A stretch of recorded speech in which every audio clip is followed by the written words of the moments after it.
I was telling so many interesting things and it just straight up didn't capture my microphone. I rebuilt like part of my PC, so a lot of my settings all over the place are messed up. So let me check the audio device. I guess that would be this one as well. So yeah, I'm a little bit later today, only about 5 minutes, because I'm using a new stream encoder actually, and let's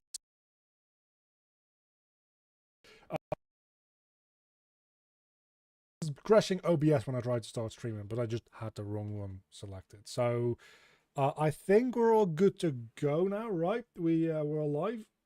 Let me triple check if I'm streaming to like the right events because it seemed to imply that I might not be.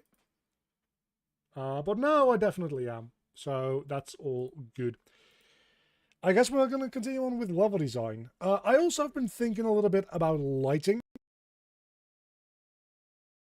Any of the final lighting of the game before any like test builds happen. I was playing around a little. I've been working on medium scalability, which looks like this. And when I set this thing to high scalability or even epic, it looks significantly different. And I've been trying to figure out why that might be. And I finally figured it out. I assume is a global illumination thing. Yes, it is. It doesn't at least not like consistently. If I set this thing to epic, it's even like a little bit darker. Set the skylight to something like very low instead, something like only 10% strength. It does impact this a little bit, as you can see, like there's a little bit of light leaking through anyway. But the medium look for the lighting, if we just use this room as an example, to what it looks like on high. And that's been a thing that I've been trying to, you see this kind of, this auto exposure that kind of messes with everything a little bit as well. It's given me a warning. Current bitrate is lower than expected. Is that what it says? Don't go opening things on my main monitor. Lower than the recommended bitrate. We recommend you set it stream to a bitrate of almost 7,000 kilobit. Yeah, I'm not going to do that though, because I mean it is quite low. It is quite low, but I don't think I can change this on the fly. So I guess I just get Fox, right? Maybe I can actually, because this does seem quite low. I think I had it about a 6,000 before. Apply. Oh, I can change it on the fly. Holy hell. Okay, that's quite neat. The quality should have just increased, I think. It's saying good, but good is probably good enough, especially since I'm using AV1 encoding now, which should be a higher quality and lower bit rates anyway. So yeah, this is the same, but more detailed. But now on medium, it kind of looks similar, and on low also, but just with less contact shadows and stuff. So for the lighting purposes, this will be a lot better. That said though, for the purposes of actually building these levels, this feels really bad to like go through, right? So I'm going to keep things on medium settings, and or just one, just so that we have something to like really look at while we're building these. And then when I go to, this is not set, build this for packaging, I will go in, which means that we will need to implement some actual lighting in this whole thing as well to run the game on high or epic, because that's a little insane, right? Anyway, that's just something that I've been playing around. How are you doing today? I am doing absolutely. People, everybody doing good. We're going to be working on mostly this hallway and then maybe like a hallway on the other side as well. We'll see. Because and I just load this save file real quick. I'm also using a different connection to my main monitor now. I've finally switched over to using DisplayPort for my main monitor instead of HDMI, and I've been on like HDMI 1.4 for a while, and I didn't even notice until I switched over today, like literally today, that means that my main monitor has been running at 30 FPS for like over a year, and then today I plugged in that DisplayPort cable, and I was like, holy hell, this explains so much. I'm finally running at 60 FPS on this thing, which is as high as it goes, sadly, but so yeah, that first bit is quite like all right, okay? So we don't really need to do too much about that first bit. Maybe add in a little bit more like intrigue to this. I have an idea as to how we can do that, because right now these things are just on the same plane, right? I've been thinking, what if we move like this one over here to the left and then add another one to the right, which is offset by half a cycle, and then the same thing for the left and the right one, so that we have 4 of them in total. We'll make it a little bit more difficult to go through, which means that you end up having to deal with these guys for probably a little bit longer, is the idea. So we'll take a look at that in a moment. And then after that we get down here, and down here literally like nothing happens. So we do need to put some stuff here, because this is just a hallway and then a turn and then a little hallway and then we have a door, which is just boring. So we really need to sort the thing sequences, right? Let's just to that side and move this one a little to that side. There's occasional mic cutting out. That is not good. Why would that be? Anybody else experiencing that as well? It shouldn't be.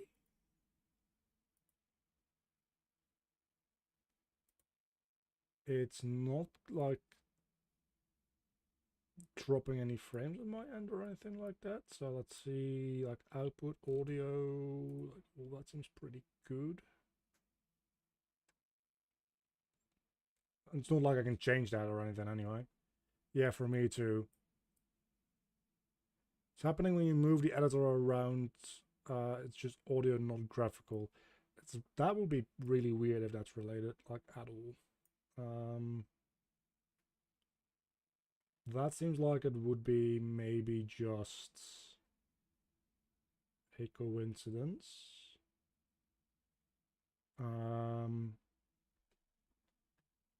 Let me check if I like disconnected some USB stuff. Oh, it might be my USB hub. I plugged in some stuff to my USB hub that I used to just have. Like, this thing is plugged into the USB hub, right? Yeah, so there might be something to that. No, it is not plugged into the USB. But it's plugged into the USB hub in my monitor. So I have like 2 USB slots in my monitor, which gets hooked up to the PC. And one of those has a USB hub out of that as well. I'm assuming that it doesn't like me sending through like signals for my mouse and keyboard while also providing audio through there. Let me just disconnect some of the things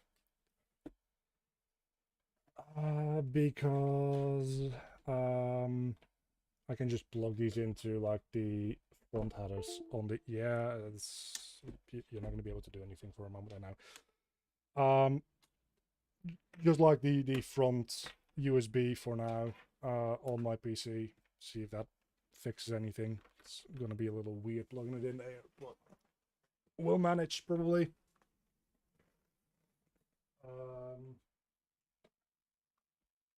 Or I could just plug my microphone in through there. That's probably a better idea, actually. Hold on. You're not going to be able to hear me for a moment.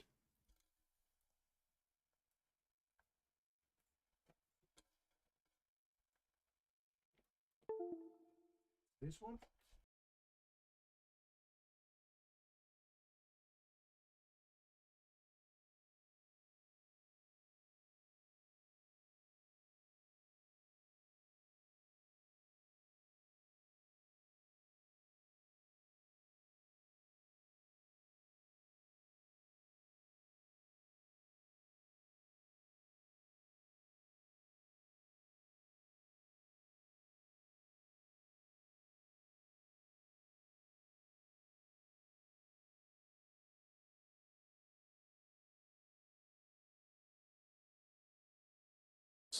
So now I should be back. Let's see if this fixes something. I'm now plugged into the front USB on my thing. So do shout at me if my mic keeps cutting out, because if it does, it's something else, but I don't know what it would be. Anyway, I know you've dealt with both Blender and Unreal Engine for rigging animation. Which do you prefer? I'm trying to decide which to use myself. There's a little to either or both options. I personally like the animation in Unreal itself. It's a little weird because you have to do your animation in a level, because it's done through level sequences. They don't have like a separate interface for it, which I would greatly prefer. But it's still very much a work in progress like system that they're still working on. So I'm imagining that at some point it will have like an interface to itself to make like baked down animations. I like the way it works. I think setting up control rigs is potentially more flexible than rigging would be in Unreal Engine or in Blender, because you are pretty much like programming your own rig instead of just setting up like fairly limited constraints. And in Blender you can also like work around things and like do things with like expressions, but it's a little bit more limited. But because it is a little bit more limited, if you just want to set up a straightforward like IK chain, it's also a lot more straightforward. So setting up fairly basic rigging, which is going to be about 90% of what you do with rigging, is going to be easier and faster to do in Blender. But Unreal allows you to go deeper and go more like dynamic as well. Like in Unreal, when you set up a rig, you don't just, you can just, let me finish my sentence. Instead of just saying, hey, this control controls these bones, you can say, hey, this control, when I move it, get the 5 closest bones to it and parent those to this control. But then, when you stop moving it and you start moving it again, it does it again, right? So the example that I saw the developer give at like the Epic Games conference video that they uploaded like a couple of weeks ago, was rigging a Rubik's Cube would be an actual hell in something like Blender. But in Unreal, you can just say, hey, this control, get the 9 closest bones, which will be the 9 blocks on that side of the cube, and move those. And then when you move them again, it just again gets the 9 closest bones and moves those. So rigging a Rubik's Cube is actually like very straightforward and easy. If you were to do that in Blender, like how would you even do that? Because you would need to like dynamically change which bones get constrained to what. It's going to be like a lot more troublesome to do. So that kind of thing Unreal has like a lot of powerful tools for. Now, all that said, the reason I do a lot of it in Unreal is mostly twofold. Number one is I've had some experiences where animations get baked down into Blender and then imported slightly differently in Unreal, which 99% of the time isn't an issue, but sometimes it is. And staying within one software just eliminates like an export and an import moment, where things can mess up in your workflow. It's also nice to be able to stick within one software, making a little bit of an adjustment, especially for like gameplay animations, immediately being able to feel and see how it interacts with like your, in my case, combat code, and going from there, instead of having to go into Blender, export it, re-import it into Unreal and all that kind of jazz. Like that's just, again, specifically for fine-tuning and tweaking, that is like 3 extra steps every time you need to do something, which can get annoying if you're fine-tuning something, because you're doing that like 100 times potentially, right? And number 2 is for cinematics and cutscenes and that kind of stuff. I really don't want to do that in Blender, because I've got all my environments and all my like stuff in Unreal, and I want to animate a cinematic inside of all that with all like that context around it. So being able to just do all that in Unreal as well. And then there's the added benefit that I don't personally use at the moment, but maybe in the future I will, is if you set up a control rig in Unreal Engine, you can also use that for things like real-time inverse kinematics, which can be nice if you like need for your legs. Like legs are something that does that a lot in a lot of games. Is staircases in most games are actually like slopes, right? They're actually like this shape, the collision. And then the feet just like do an IK trace down to the actual geometry to make it look like the character is actually standing on the staircase itself, even though the collision is just a slope. That kind of thing you can just very easily do since you already have a control rig anyway. So those are the reasons that I do that. I got very sidetracked there for a moment, I'm sorry. But yeah, I like answering questions. Yeah, let's move this one to the side as well. We'll just do it for both of them. Anyway, just about to finish last hour of your C++ video. This popped up. Welcome. You probably said that like 10 minutes ago. So I don't know if you're still here, but still welcome. I'm very bad at getting to the point sometimes. I guess this one only really like moves in the Z direction, right? So we can just get rid of these two. And then just move it in this direction. And it'll just move up and down still. Unreal Engine it is. And I personally like Unreal Engine. Just do be warned that you're going to be spending potentially more time on creating the rigs than you would in Blender. Like that is like an actual thing that you will notice will like take more time, and that might get annoying. There is an add-on for Blender that allows you to do a sort of live update between Blender and Unreal. I've heard about that as well. That is also quite nice.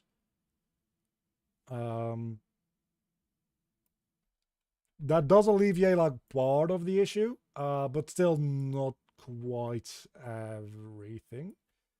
I guess we just like kind of copy this over, right? We just add a transform track. Add a keyframe. Add a keyframe. Add a keyframe, and then we just add that in there. Oh, but this needs to actually be reversed, doesn't it? Well, that's no biggie. That's no biggie, because we can just... I can remove this. Move these over here. Copy this. And paste it. And now they are reversed. There we go. This maybe actually is going to be quite difficult to get through now that I look at it. I think in the actual level it plays at like 0.75 speed or 0.7 or something like that.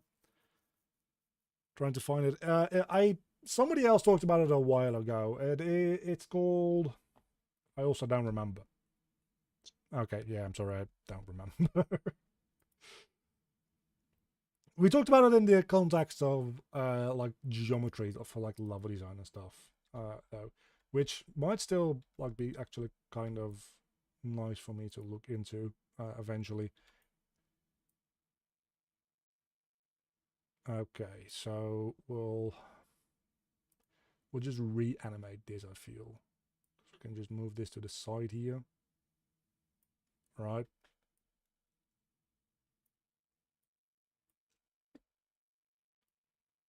If we move this over there. Just joined. What kind of game is this? It's a game without a name still. I call it Action RPG Project. It's kind of a hack and slash action RPG. Which is to say not very much, because that's a generic as hell way to explain it. Yeah, let's add this one in here as well. And this one is going to start over here.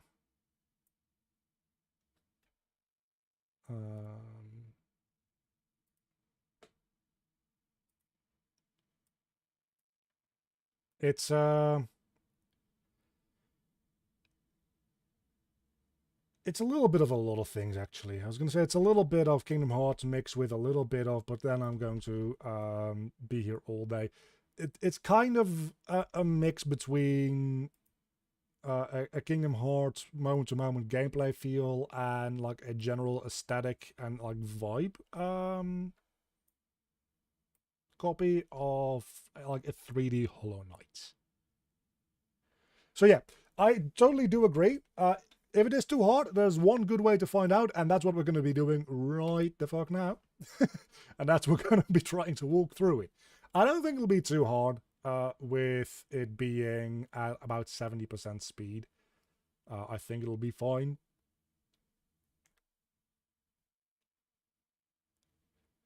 It's maps model importer, but I don't want to jump into your video to interrupt. Please carry on. Oh no, this is like this is the format of my live streams. It's I try to do work and people distract me, and we actually end up having good conversation because of it.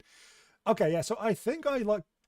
It's not that much more difficult, but it looks a lot more difficult. And I think like when we get back to like level design, okay, it's a fair bit more difficult. When we get back to like level design and game design, is the way something feels is like a million times more important than the way something actually is, right? Why does this think there's multiple enemies nearby? That should not... What the fuck? Why? Does it count? No. Should it... What the... That guy got stuck between them. Oh, poor little thing. Yeah, so my combat system is a little confused when we're here for some reason. I don't know why. Why does it think that there's multiple enemies nearby? Oh, I also just straight up die. Oh, and it doesn't deal very well with you dying because of those things?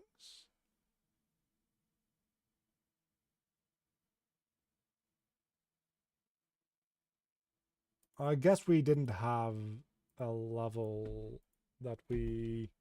Oh, because the level that was supposed to load back into doesn't have a... No, it does have a save point. Well, then I don't know what the fuck happened.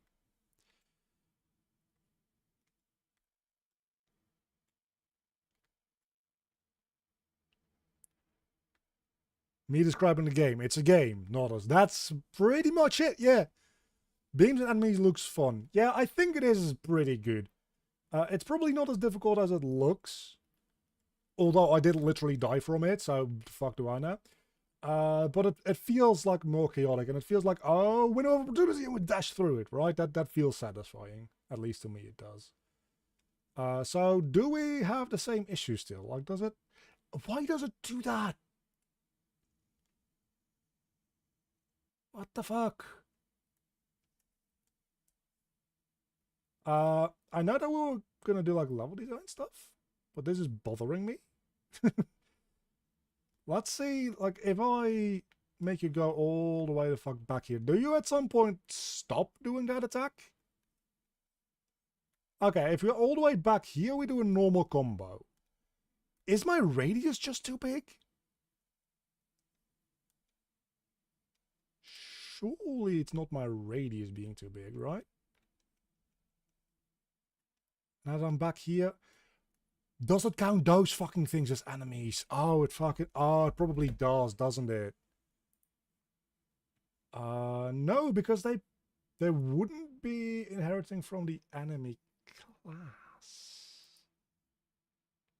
But what does their collision do?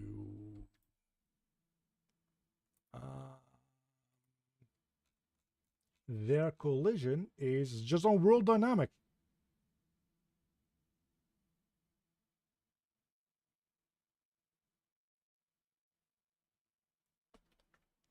I am filtering on the enemy class, right? When I do this.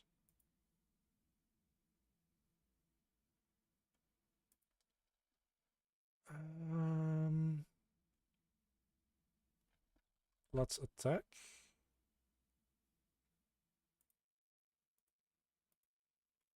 One of these will be it. Okay, so if attack counter is equal to 0, we get overlapping actors to ignore, get actor location, objects that we add, sphere overlap actors. Yeah, we do filter on enemy static class.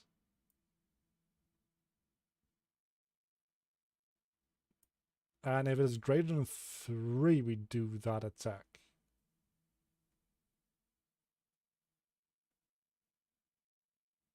And we check on pawn and game trace channel 14. Why do I check on game trace channel 14? Oh, because that's projectile. But still, even if there's overlaps on both of them, this is not an enemy.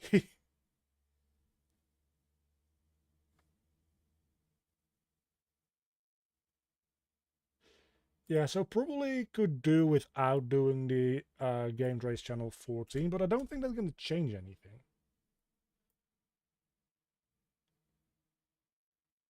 Yeah, actually, I'll do you one better. It's set to overlap with it itself is a world dynamic.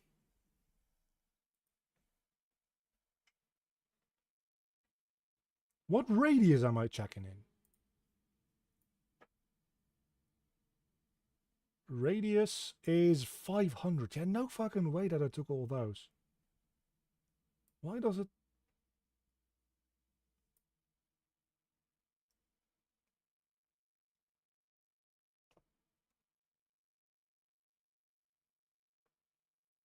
I'm so up to YouTube. What are you warning me about now? Come on. It's 3000 kilobit. Yes, it is, because nothing is fucking happening on screen. That's why. Shut up.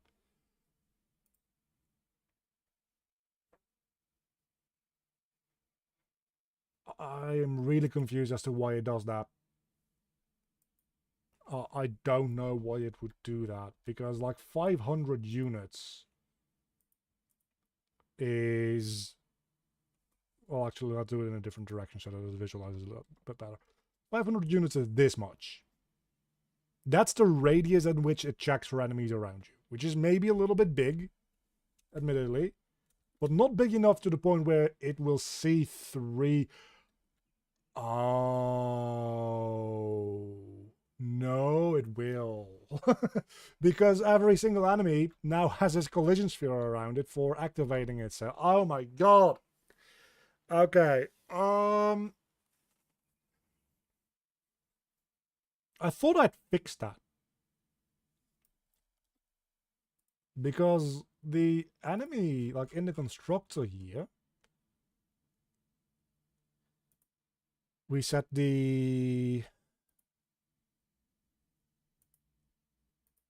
all channels to ignore, and then we set response to... I hope we don't set the...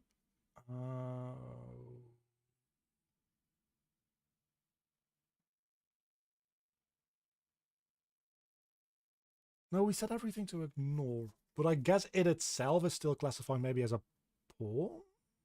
Let me check. Why do you manually animate them via sequencer instead of just making simple reusable actor that goes up and down with a set variable? Because like I could do that. If I'm reusing this a lot, I probably would.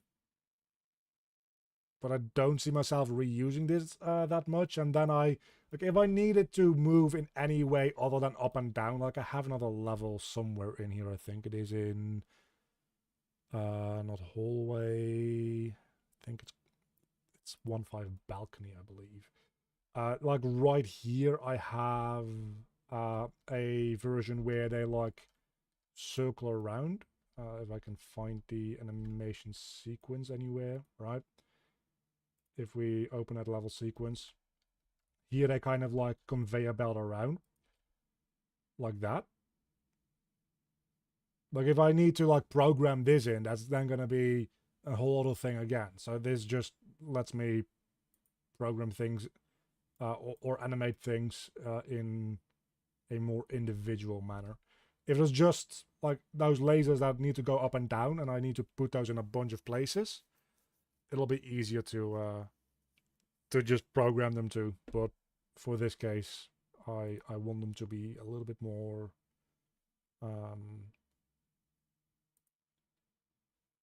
adjustable than that. Anyway. So yeah, we have this, right? It's seeing this as the overlap. Because it has itself set to world dynamic, it's query only, and it only overlaps with pawn. Itself is world dynamic.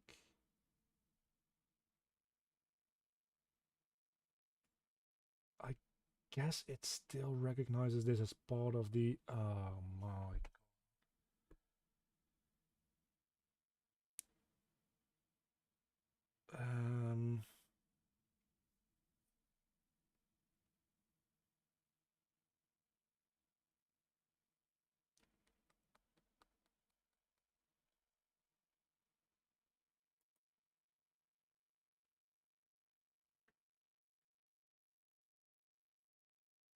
Yeah, it's more about creative freedom and like especially just being able to do something on a whim, not having to go in to program it.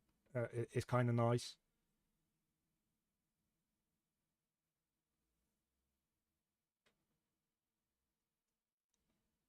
So this thing is world dynamic, but my sphere trace doesn't even check for world dynamic.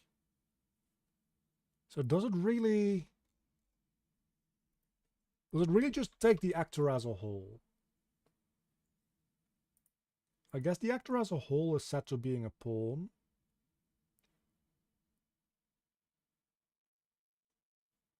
So what if I set the whole actor to have no collision? That might fuck things up. But this thing still has collision, right? Oh, this thing... Why does that have no collision? Oh, because that is... Ooh. Wait, what the fuck did I just do? This is the collision for the mesh. This is... Oh, that's the collision for the capsule component that I just changed.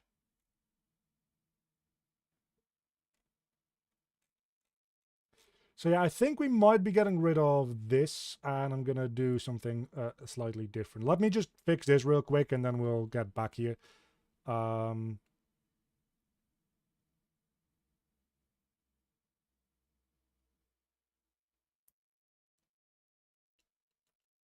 going to remove...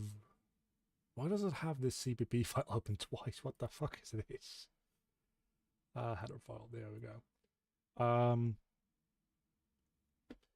Yeah, so what it seems to be taking into account the overlap spheres when I do my collision trace because it's tracing on the entire actor.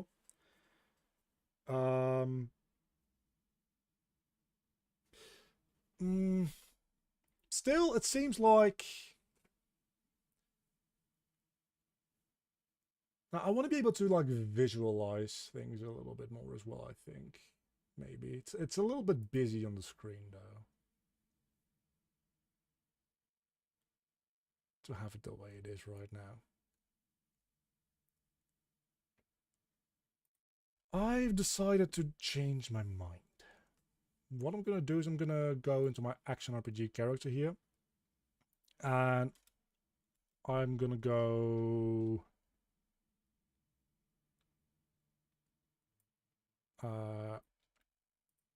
overlapping actors in range.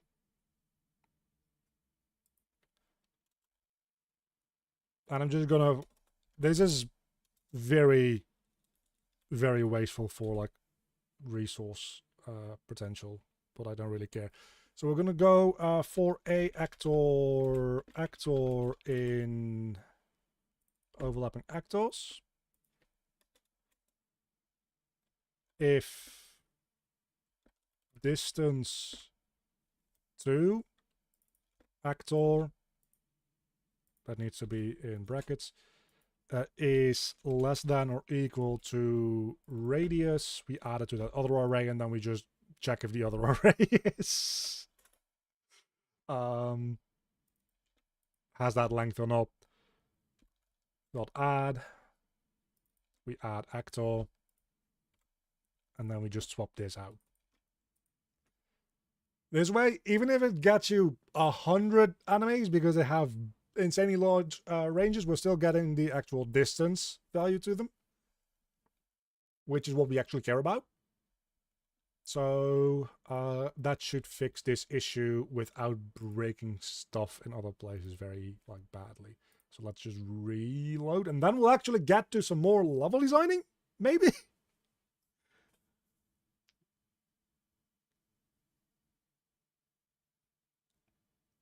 Misspelled words? Where did I misspell words? I don't think I have many misspelled words. Not on this screen, anyway.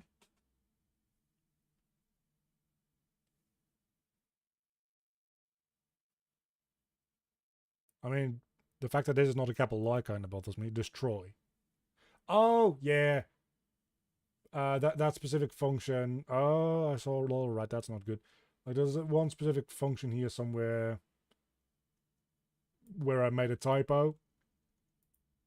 Issue is, if I want to fix that now, this gets called from a bunch of different places. So I'd have to go and update this, because there's like, even if I do F2 and make this destroy, actually maybe in Rider it'll do this a little bit better. That must be different from the initial one. Oh yeah, so then we destroy actor. Renaming a function can break existing data and assets. Adding a call redirect to your configuration. Yeah, so this is kind of... oh, but it can add in the call redirect automatically for me. So that's probably going to not make things break. Which would be nice. Because that's been the reason that I haven't changed that specific one.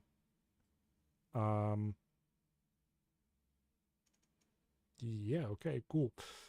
Because, yeah, it gets called in a bunch of different places, and just renaming it breaks things. But apparently, Rider has stuff built in to fix that. I mean, it probably doesn't fix the actual like classes that it gets called in.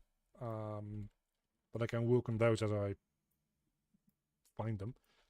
So that's a little bit better. Another reason to love Rider. VS Code did not offer to do that. Also love VS Code. Just love Rider a little bit more.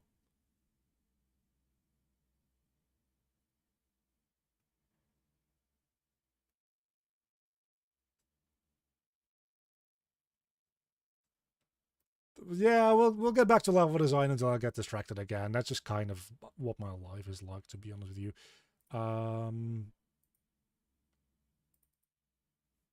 Yeah, let's try to see if that bug is fixed now, because I think it should be. We are technically like looping over a number of unnecessary things. We could just improve the code, but like the other easy way to improve this code is to make every enemy in its tick check its distance to the player, which is more insane. Right? So let's not do that. And then there would be not having the same actor checking the overlay. Yeah, so now this just works. Good. You know what? Let's get that oh my god. Okay, this actually is like somewhat challenging now.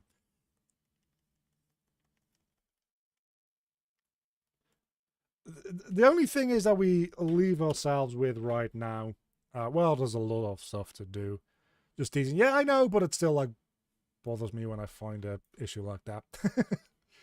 I think it's this one, right? Yeah.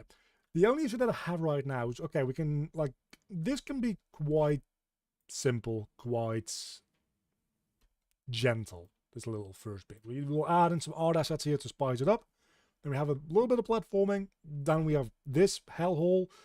And then we get to, like, this area over here. Once you've made it through here, there's not a lot of reason to hang around and not just immediately go through this door, right? Obviously, the first thing that you should be doing is immediately running the hell through this door. So what's to stop you from doing that? And interacting a little bit more with these enemies, aside from the experience that they drop, I suppose. And maybe it is okay if they just kind of hang out and not every enemy has to be like a force to like stop you. So for now, let's just kind of let these guys be and let them do what they do. And this can also be a thing that just has some art in it, I would say. But now we get to, actually, I need to set my level context to this level. I think there's just another obstacle, but that's kind of what I'm saying though, is I think that they aren't really. I guess they make the jump through this slightly more complex, because you need to worry about like not getting killed by these, then jumping through these, but in a way that these don't instantly obliterate you as well. Because they will be aggroed at you from this range, most likely. So I guess that's fair enough. And then once you've made it through, it's fine to run through. Yeah, no, that's good. What the hell are we gonna do here? Because I don't know. I haven't really thought this through. I was thinking, like, the slightest little bit of platforming again might just work, right? We have this little floor here. If we just lower this floor down, and I should definitely be putting on snapping again. If we just lower this floor down a little bit, and I don't even know why you would generate a nav mesh there, but sure.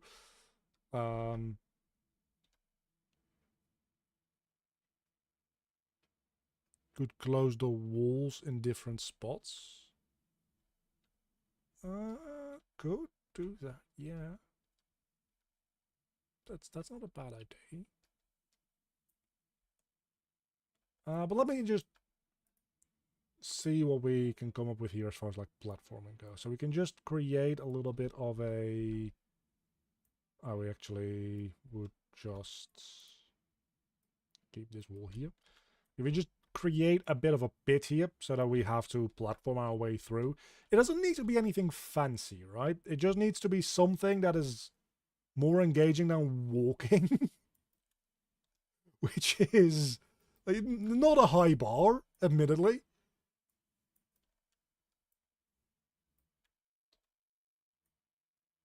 Staggered opening and closing.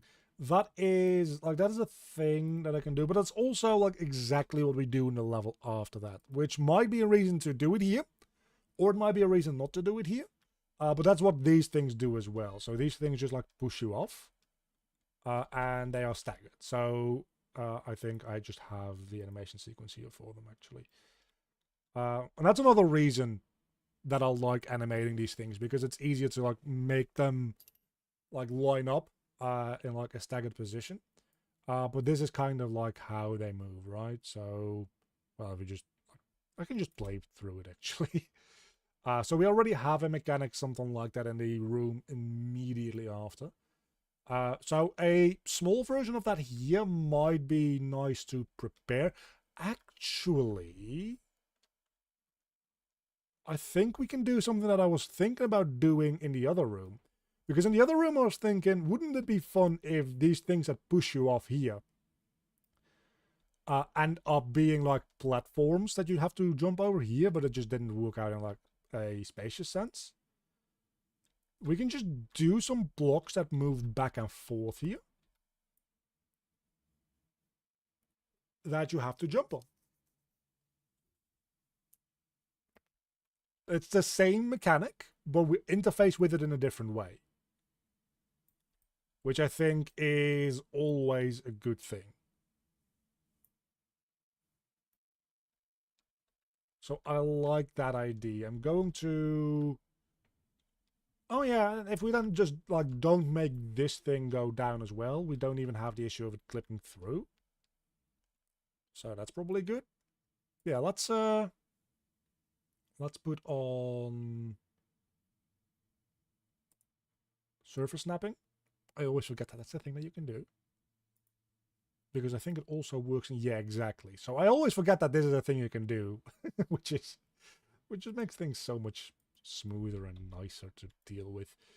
Then if we go into polygroup edit mode, we can just like pull this along.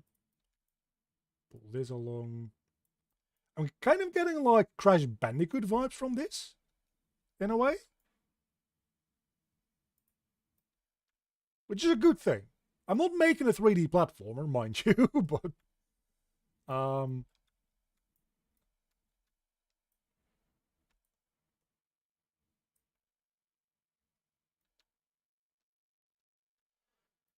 now we need to decide how these are going to move. Anyway, before we do that, let's go into level sequences, make a new one.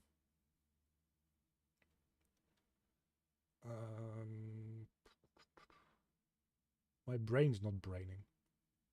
I spent like 7 hours yesterday putting together my new PC.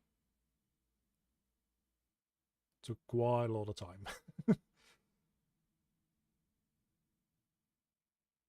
Would it be an animation? No, it's not an animation. Oh, it's in cinematics. I don't use it for cinematics that much. I use it mostly for level design. Anyway, this is our 1-3 moving platforms. We can just put that there. Open the level sequence. And once again, this is actually quite nice in a way because we can just like drag these two in. And since they're just static meshes, we can just replace the static meshes. Like they're just actors. The actors themselves will still move. Oh, I already have box in there as well. Okay, cool. Like the actors themselves will still move the same way. If I just replace the mesh at some point,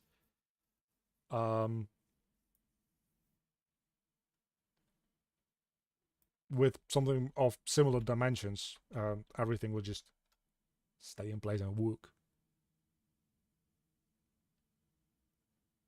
Sequences are catch-all for animation. It's fine. Yeah, they... I can see why they have a separate thing for cinematics in here, but it's also like you can put this under animation, right? You can put this under animation. I don't know. It's kind of nice that they're separately in here because when you're not a stupid idiot like me, it's very easy to pick one out for like level design things as well. So I just cannot be pleased.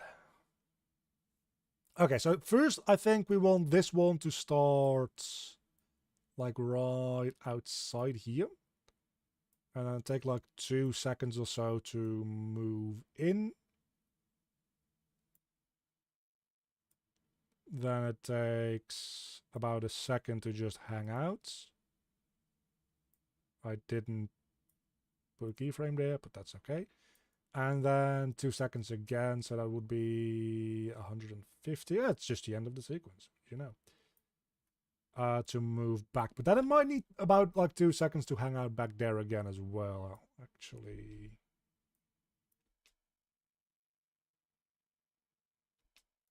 Yeah, so when this thing is finished moving, this will start moving. I don't exactly know how I'm going to stagger these yet. being real with you, but we'll figure it out. Let's remove any keyframes that we're not actually doing anything with. So in this thing, we take like a second. Wait, what? Oh. Am I just... What the fuck is happening anywhere in the world? What the... Which one am I working with? Oh my god. Okay, so that doesn't at all do what I thought it would do. This is what I wanted it to do. So move, and this is where you start moving in. So let's just like remove every keyframe on your ass. There we go. So this is where you start moving in. You take a second to move in.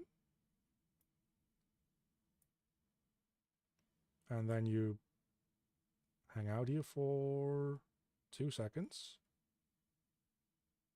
And then you start moving back. So that would be here.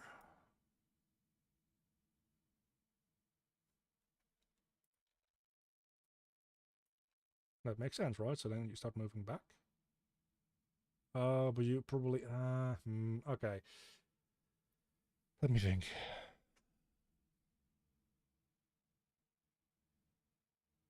Let me think. Because right now we have... They move together like that, and this one hangs out, and that one just... Oh, actually, they do...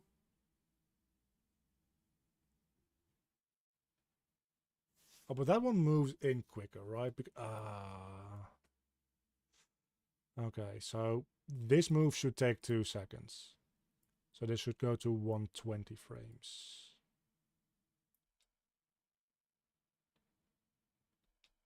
Fucking wrong one again. This one should go to 120 frames.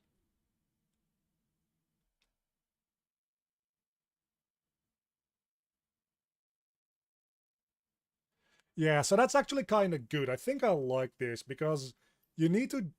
I was pointing like physically at my screen. You guys can't see that. You need to jump off this one onto this one before this one like starts moving out from under you. But this one isn't quite finished its move by the time this one starts moving. So I think that timing actually works out quite well. Thank you for the example and walkthrough of your process. I hope that it's helpful. Because specifically for like level design stuff, I'm figuring this out as I go.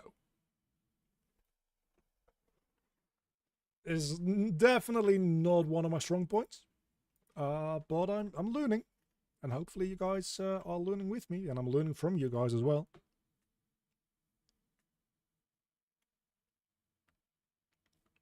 Virtual shadow map will overflow detected. You know what? I don't give a fuck. Game runs well. Game looks well. Shut up. Okay. Let's speedrun this bit because we've done it about 1,000,000 times. That was bananas. Oh, it's not going to be there because it doesn't autoplay. Well, I guess it gives me an opportunity to first and foremost get stuck down here, so that's the thing. Easily fixed though. Just pull this up.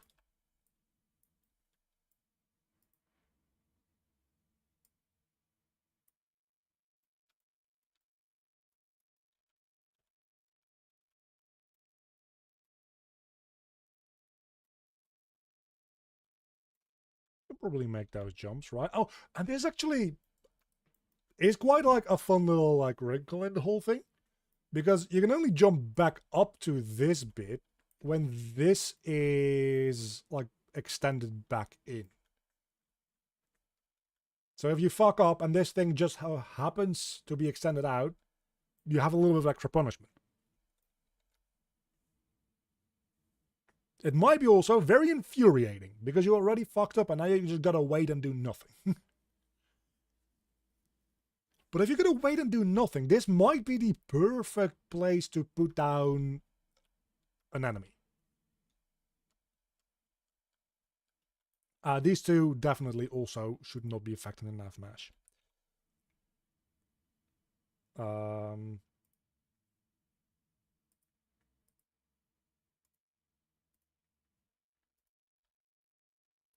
ever affect navigation? No and no. And I need to get the navmesh bound volume, which I think is just this. For some reason, it's weirdly tilted. So let's put this in a place where it makes like slightly more sense. And then we'll make it a little bit larger and a little bit taller. And now it should encapsulate that as well. So yeah, I can just put down like a ghost here, right? Which I need to fix the fact that that's the other downside to them having that collision box, is that for some reason Unreal's like, hey, you want these to not overlap with anything. It's like, no, it's an overlap sphere. It's literally meant to overlap with things. The fuck is wrong with you?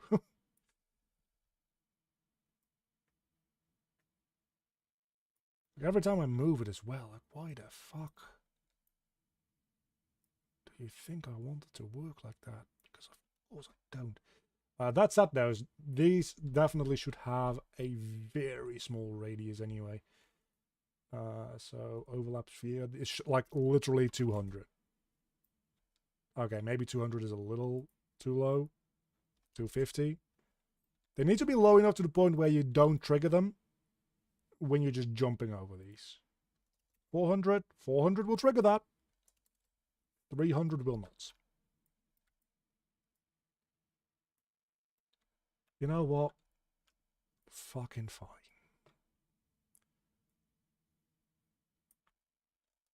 There probably is some way to make it... Oh, I'm just copying the overlap sphere now.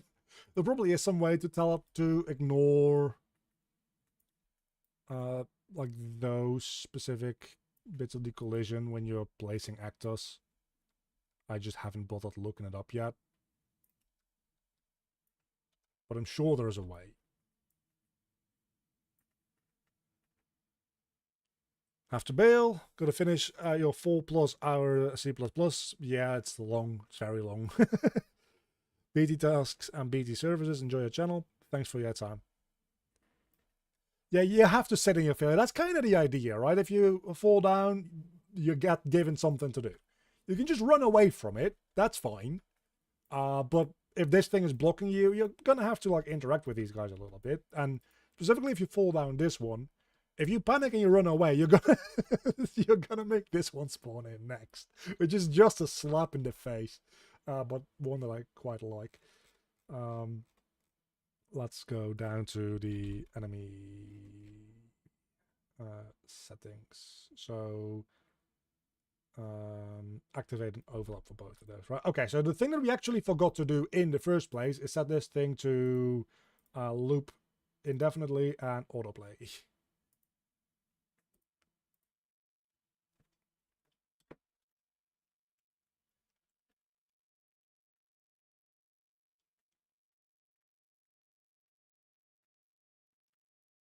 Has the cutting out of the microphone stopped, by the way? I mean, I told you guys to scream at me if it was still happening, and nobody's screaming at me, so I'm assuming that it's fixed. But must have just been a USB hub like overload. Sounds good. Nice.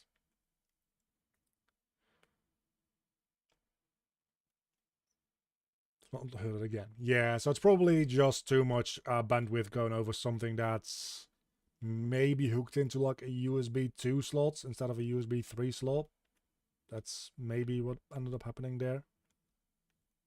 That's not too difficult to jump over, right, in either direction. But it's difficult enough that you have to pay some amount of attention.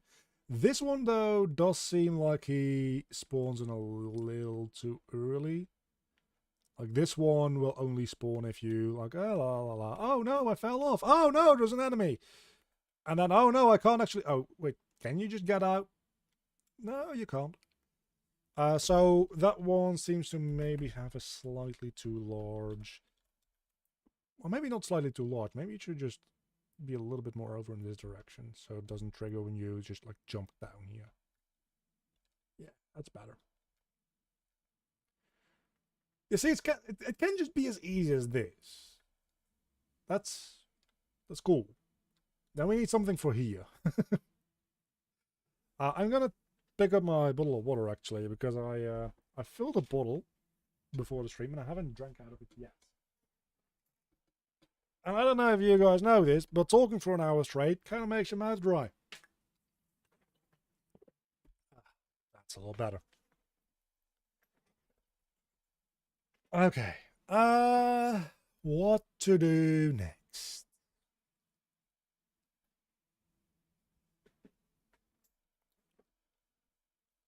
I guess we could do something. I don't have a lot of ideas for this. I'm going to be real with you. I very much could just move this entire part like over here and just call it a day. But that would go against my it needs to make spatial sense pretentious bullshit. So we need to figure something out at least for like this hallway.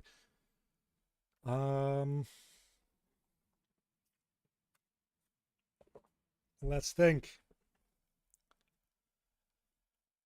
I'm kind of thinking like Mario thwomps, right?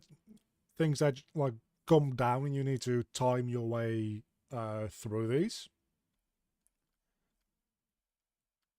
But it needs to be something that works in both directions is the issue. So what I was thinking is if we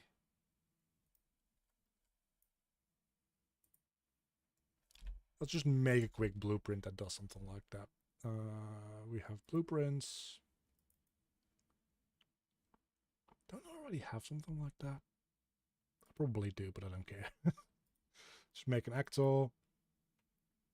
I'm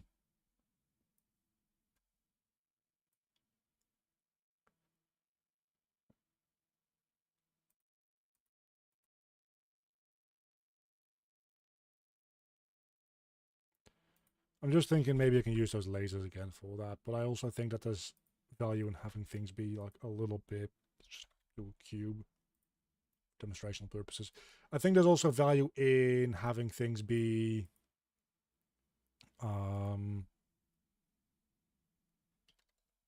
just like visually different.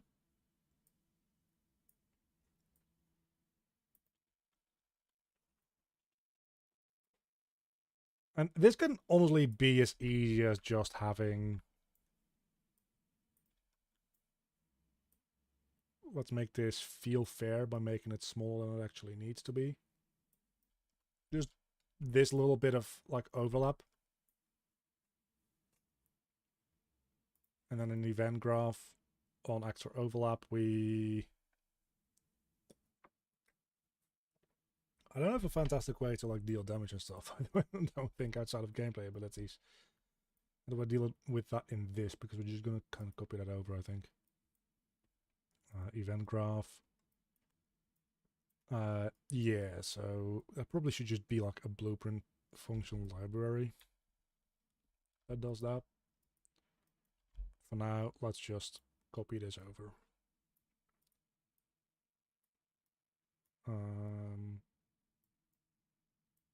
I think that's about it. Or at least make it a macro or something that's just like globally accessible. Ability system. What? You don't have a value.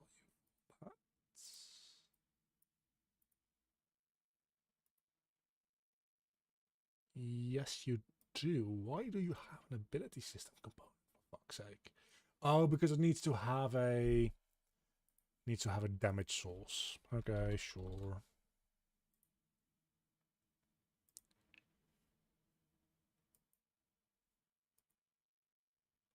Default starting data. We can set up something like damage-wise later, but for this, it'll work. Let's give this actually a name before I forget what it is, because right now it's just called New Blueprint. That's definitely not a good thing. BP Stomper.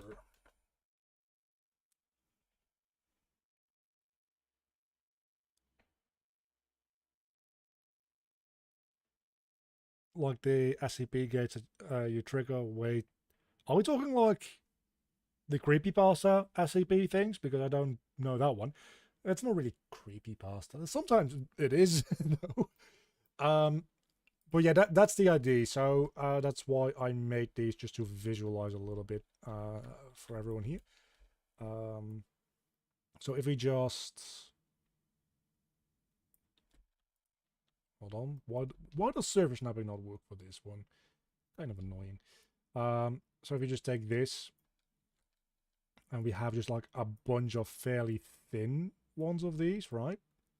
And then they are like a lot taller as well. I'll actually change this to a proper mesh in a moment. But we'll just have like 5 of these where we have like 1 come down. And then like a second one as well, and then a third one and a fourth one. Like in turn. So it's 1, 2, 3, 4, 5. But that only works from one direction, right? So if this one goes down first and it comes in this direction, that's a challenge that works for this from here to there. But if this one goes down first and then the rest follows, that doesn't really do anything. If you come from this direction, just because it's just this one that comes down, and then you just wait for everything to come back up, and you just stroll through. So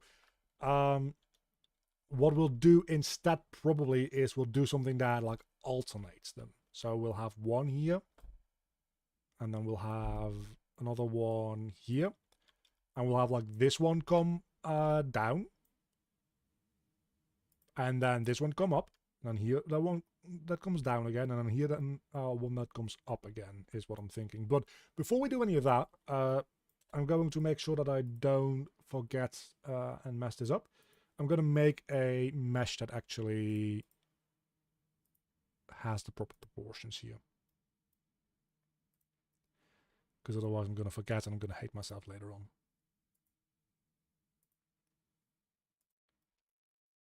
So let's make it big. Very, very big. That's probably big enough. It'll never be too big, I suppose. Well, could be, but it won't be. We can just animate it to be up a little bit higher.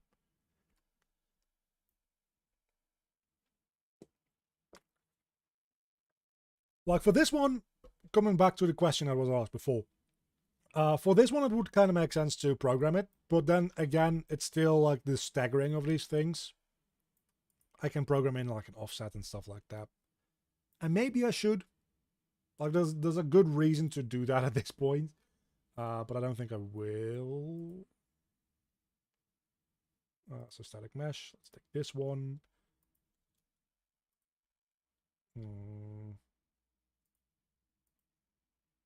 1, 2. Why is it so big? Something's not right about the static mesh. This entire thing. This wasn't so big a moment. Oh, because it is rotated. Ooh. I didn't think about that. I guess I can just rotate and move this static mesh as well, just as a component. Sure, why not? And then move snapping to only 50. That's fine. And then this box will be a lot thinner and a lot wider. And that's pretty much it. Don't just move the static mesh.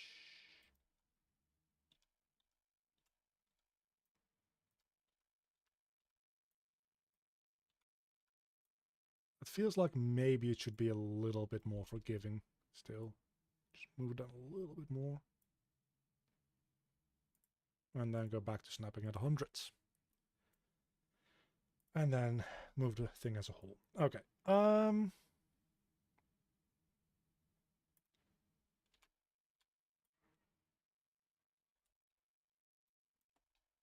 And we go back to level sequences, because we just have a bunch of those. This time I know that it's a cinematic. Aren't you guys proud of me? 1, 3 stompers.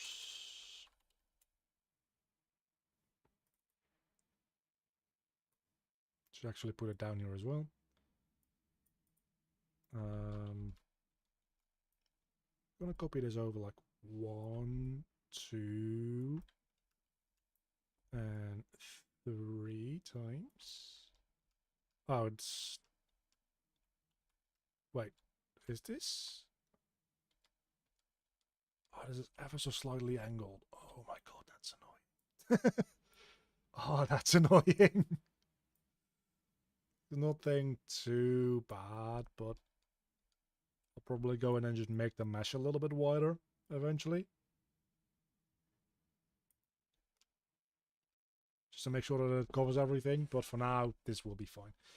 So let's get all of these stompers in here and then give them all a transform.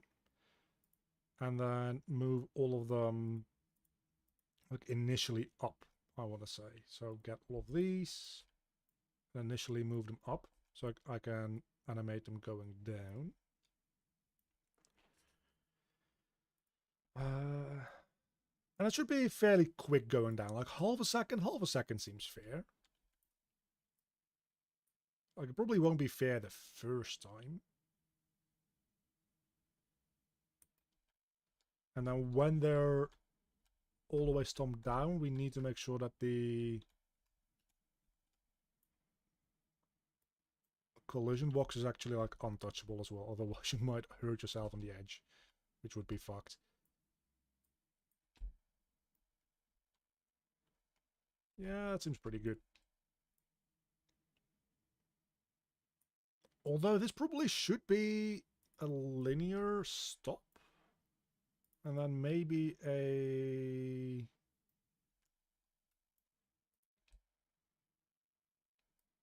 that'll do for now. I was going to say maybe it should like accelerate down a little bit more, but that's stuff that we can figure out later.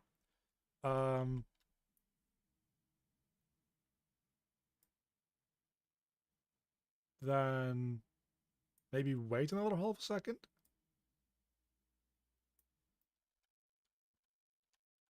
And then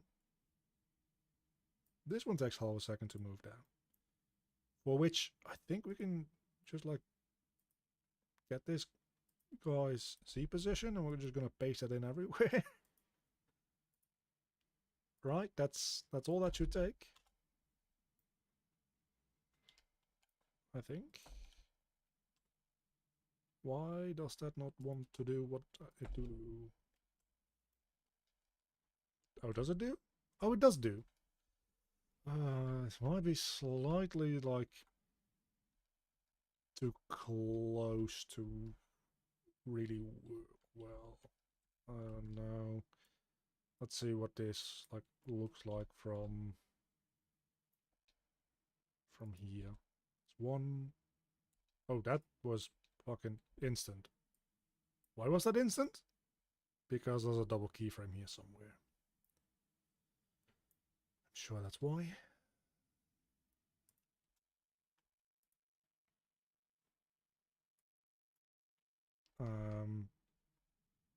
I think. What the hell is going on?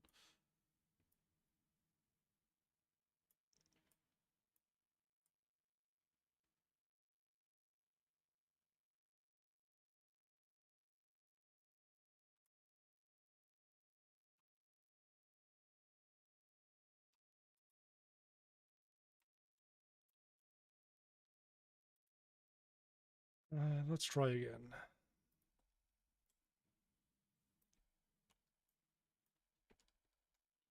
Wait, wait. I have 4, right? Do I only have 3? Oh, I definitely have 4. Where the fuck is the... Where the fuck is this thing? Okay, let's remove everything about it. Okay, now it's down here. Why is it down there? It shouldn't be down there. When I close the sequence, that's its starting position. Huh. Made a bit of a mistake there.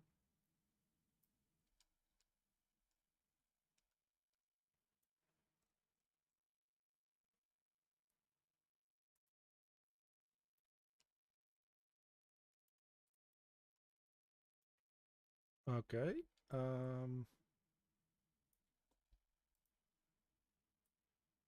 move this up.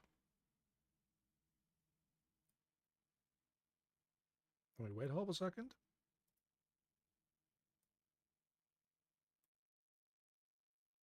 Let's just manually move it down. No need to be clever about everything. We can just move this down and that's fine. Let me wait another half a second.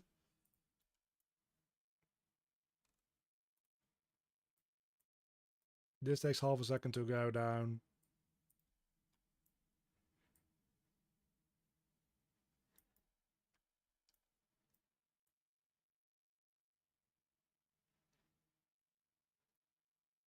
Let me wait half a second.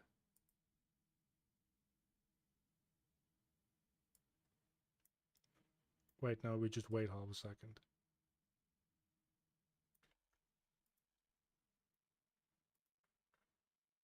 And this takes half a second to go down. And I know right now it's just doing them in turn. We'll get around to like making them like go up and down in turns. How's it going? Do you know of any handy software to sketch up level environments?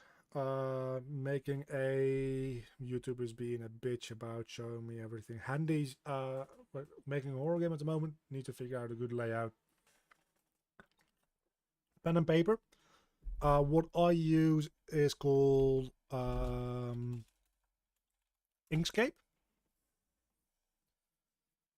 For very rough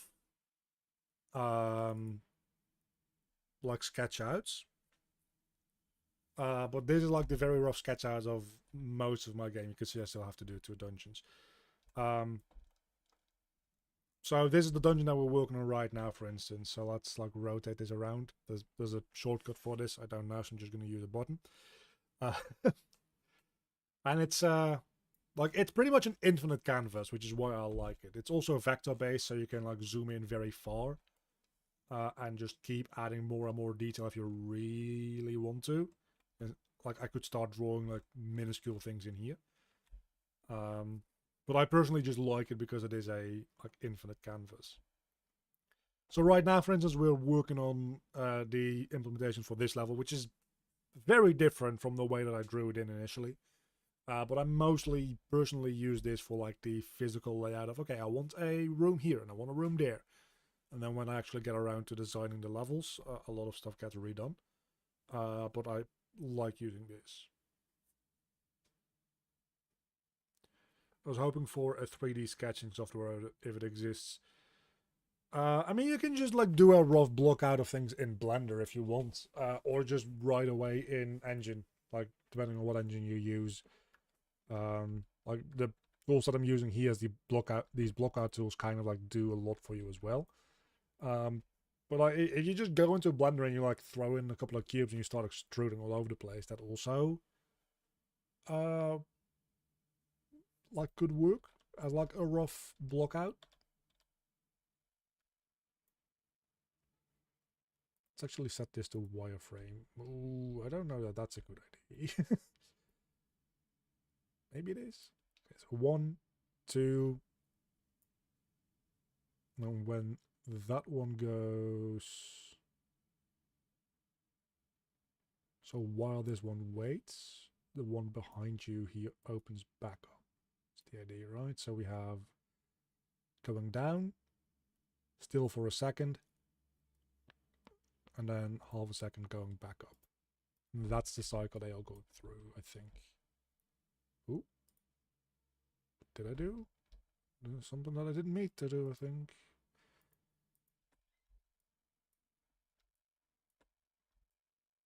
So it's this. Wait. Open back up.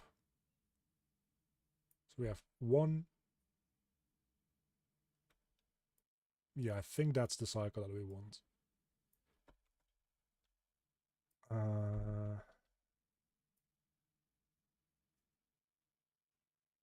Now we just need it to loop. Which I think we can just do if it's down to 180, and then we can just figure out the starting positions for them all.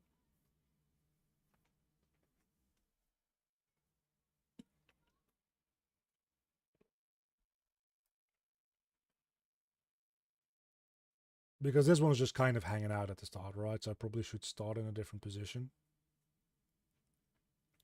So move down, wait a second, move up. So this is the move down.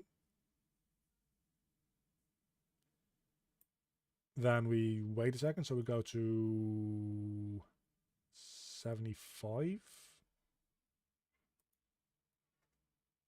And then, let's not overcomplicate things. We move back up at 90. So this is the wait a sec. Okay, but then what does it actually, like, does it also wait a second back up? No, it immediately goes back down, doesn't it? So we actually like one. Okay, so there's a flaw with the pattern to begin with. So move down, wait a second, move up. And then we need to wait a second again. So we go to 90. And that is the cycle. So it does it twice in 180 frames. I think that's right.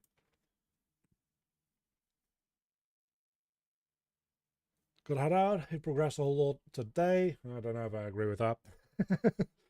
Get another stream. If you have more planned. I stream every week, twice a week. If I can manage it. So I'll see you next time. Anyway, so this one starts with waiting a second up, then moving down, waiting a second down, and then moving back up. So this cycle also is complete.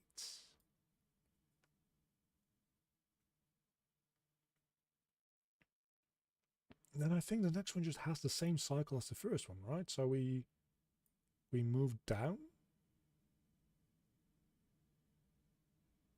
Wait a second. And move up. And oh no, then it moves down. Okay, so let's reverse engineer that. It waited a second.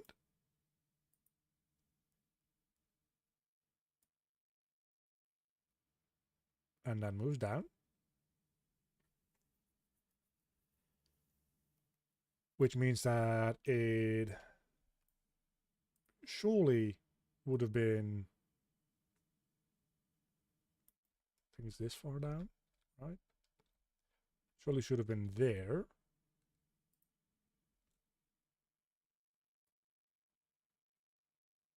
And then it waits a second, moves down. Then it waits a second again, so we go to 105 for this one. Then it moves back up.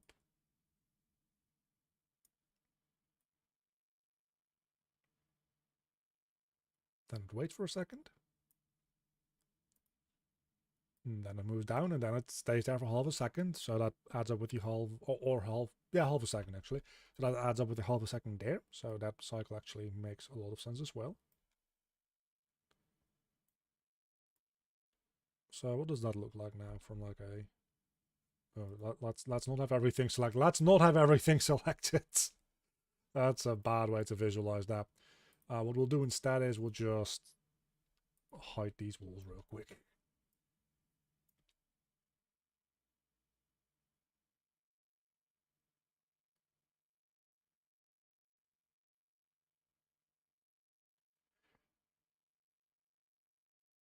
You know, I don't really feel that there's a great pattern here, but that might actually be good. Because that might make it feel more chaotic going through these. Anyway, this is the going down bit. So these two very much just straight up are in sync then, right? So we can just like delete this keyframe. There's this one and then this one. But I kind of like the idea. Like at no point do you actually see all the way through. So at no point when you go through this the first time do you know how long this hallway is? And I think that's actually kind of cool.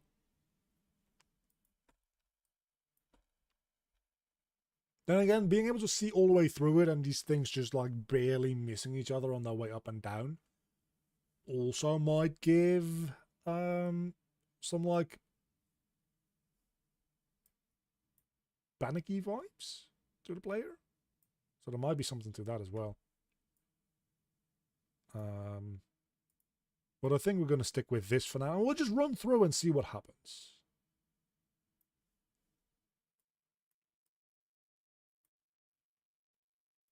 Because I think honestly this is fine. And the wonderful thing is, like, going from the outside, it's obvious that these other two move in sync. If you're just inside it, I don't think you're going to be able to tell, because there's always one or the other wall between these two when they both move. So it's not even going to be obvious that those two move in cycle with each other. Not that it necessarily would be a bad thing if the player would see that, but I think it's neat that they wouldn't see that. If that makes any sense. I guess we might as well just put down a keyframe here for consistency's sake. So, yeah, we have this. Well, there straight up just is a pattern now, actually. It's like these two go up. Like these two go down. That one goes down, that one goes... it's still fairly chaotic. Let's see if it is too chaotic. Let's also put these two walls back.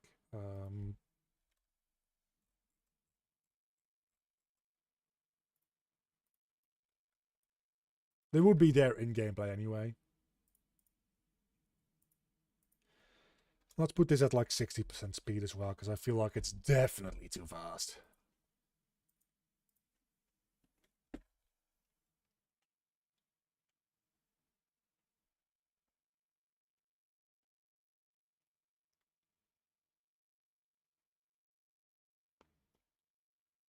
If this works, that means that we have that whole way done. And I actually don't think I hate it. I think it's pretty good. Again, this is going to be mostly like just a peaceful moment before we do anything else. And the other hallway that we might do after this today is going to be a lot simpler than this one, I feel.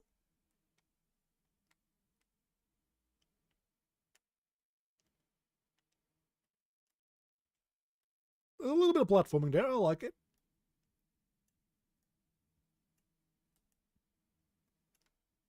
To be fair, there is an element of just like walking through there without too much like hassle. Well, that one was a little... There's a bit of a like hiccup with one of these at one point. Yeah, need to check that out.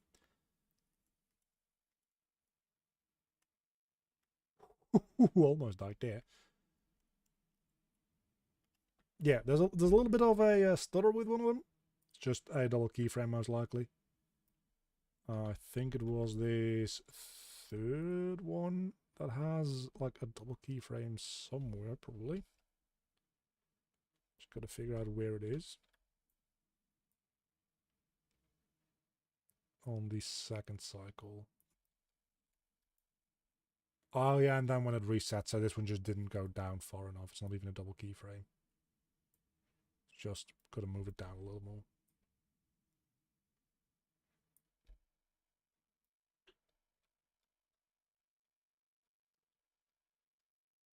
I think this is pretty good. Why the fuck these things exist in a 2? Don't fucking look at me. Don't ask me why.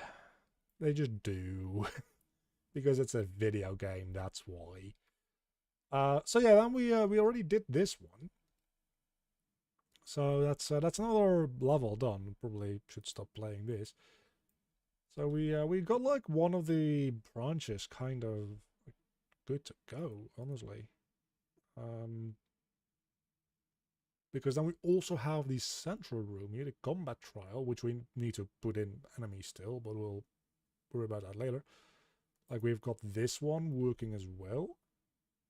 And these two are connected up. So like we've got one little circle of rooms all put together. So I think it would make most sense to start doing the second circle of rooms here that leads into the other side of these, like central room. And then start doing the back end of the dungeon leading up to the boss. Because that's just the way I want to do this. Why? Because video game. I think because video game is sometimes enough of an answer, to be honest with you. A lot of the time, I do like when a world is like logically consistent on its own without them needing to be like, this is just here for the player, and not because it makes sense within the world. Like, I like it when things make sense within the world. But there's only so much that you can do with that.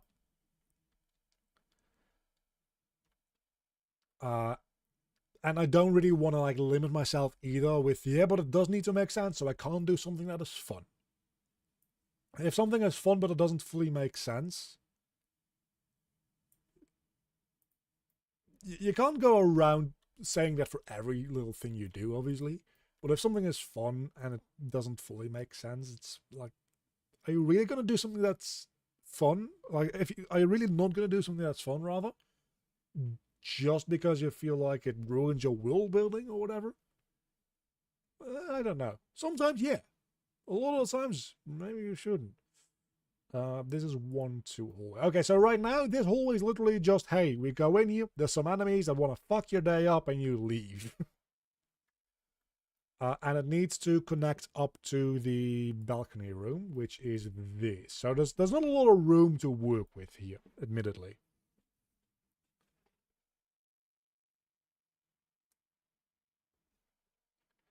Yeah, don't force like your game to be a cohesive world that's boring. Like, a slightly incohesive world that's fun is so much better than a cohesive, boring world. Obviously, the thing that we want to strive for is a cohesive and fun world. Like, both of them. But that's easier said than done. Anyway, so what are we going to do here? There's not that much that we can do. Like, I feel like, honestly, just having like a U-turn here and calling it a day with that is probably all we're going to do. So let's get rid of these enemies first and foremost, because I need to replace them anyway. Because they don't have all these settings set up for like the new enemy system. And we'll get rid of the nav mesh as well, because why is there some nav mesh stuff down there? I don't even know. Let's start by placing some blockout actors. It really doesn't like it when it needs to snap two things down. Which makes angling these things in a way that makes sense also. A hell. Well, I guess I can actually use the flat plane here of the door to kind of line these things up, which is kind of fun. That's probably good enough. It doesn't need to go down that far.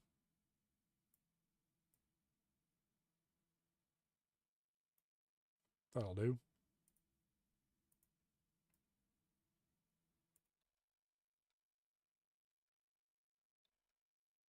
Did I not make these an even number in width?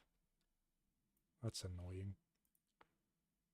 I guess I can just move this 50 units. And then move this 50 units. Did that actually do anything? I guess it kind of like shifted. Don't think about this too much, okay? So I'm thinking what we do is kind of like just something like this.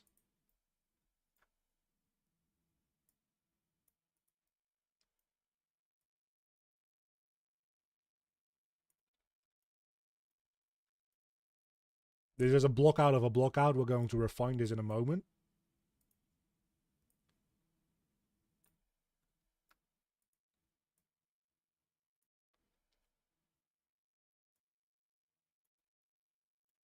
But yeah, if we just do something that's a little bit like this, maybe.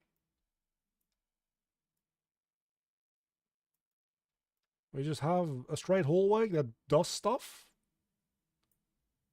and then a little bit of a turn that doesn't do anything, and then a little like shorter hallway that does other stuff. That might be good enough. Let's experiment a little bit with that, shall we?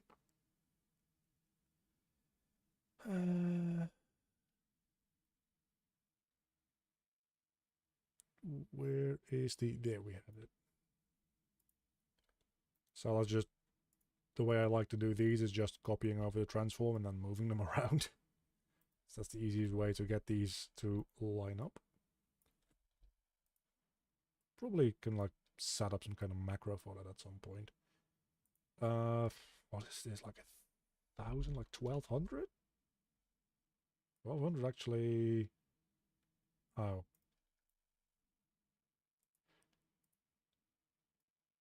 We can just nudge it 50 units over, that's not a problem.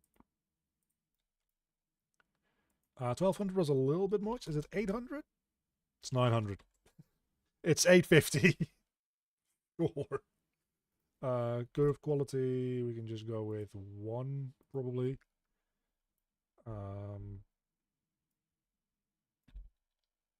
Then this one, we can just move over like... Oh my... Why is it set to 1,000? Why did I do that? That's not good. It's really bad. That's not really bad. It's just dumb.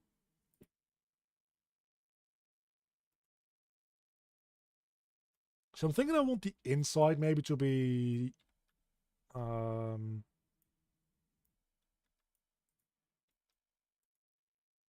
more circular for these as well. So let's actually...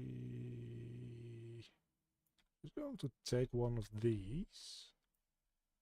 Just gonna fucking yank it out of there.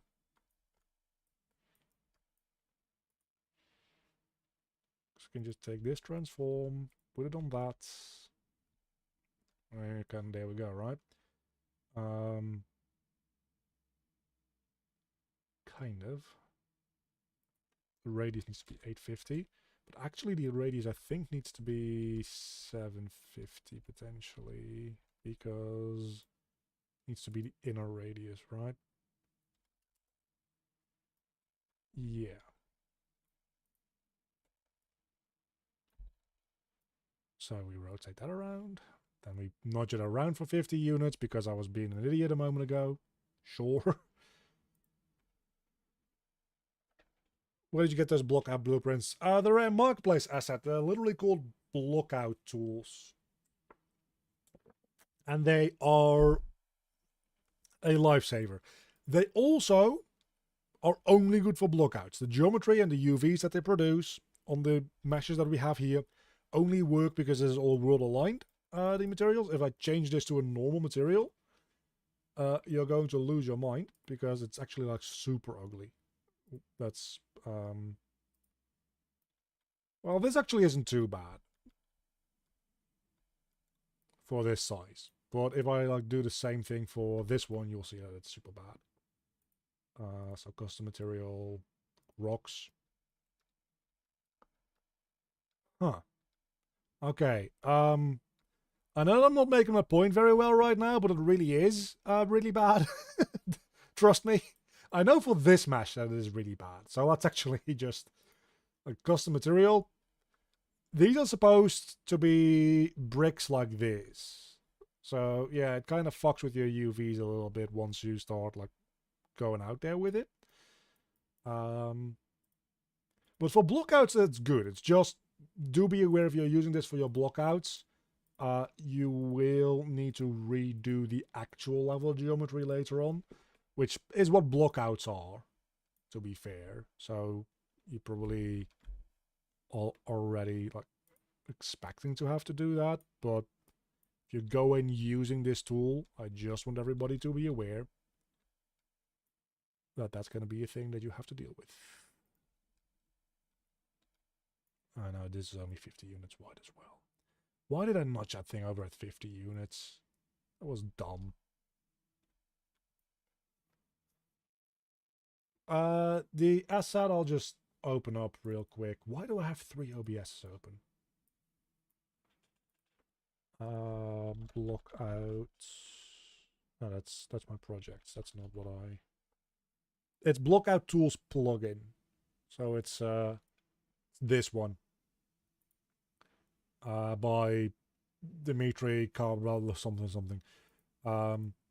It's I believe it's like $25 or something like that. So it's really quite good. I think I might want this hallway to be wider because it's really quite small. A little bit more than I thought it would be. So maybe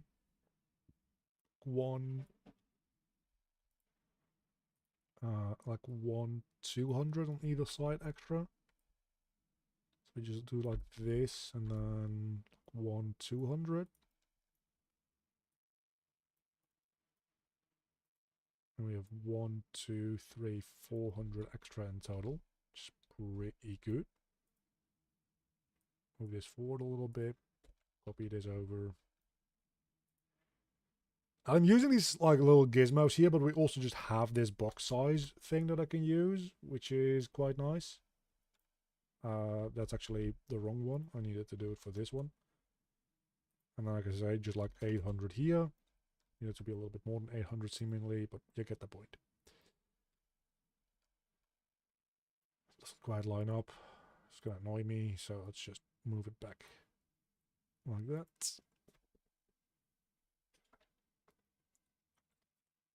Yeah, I got it as a recommendation from a friend, and it's really like, having bought it, it's maybe literally the best like 20 euros I ever spent on anything, which includes the food that I eat to not die.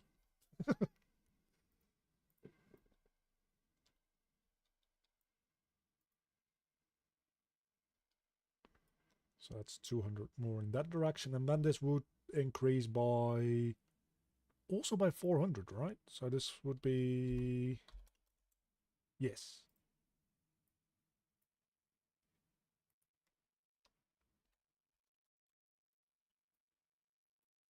So I guess if I want to make this, I'm gonna have to do some math here in a moment. So excuse me if this becomes infuriating and or boring. But if I want this to also be circular, this needs to be 180 degrees. This needs to be in the exact middle of these two bits, which I think it is right now. And then the radius needs to be...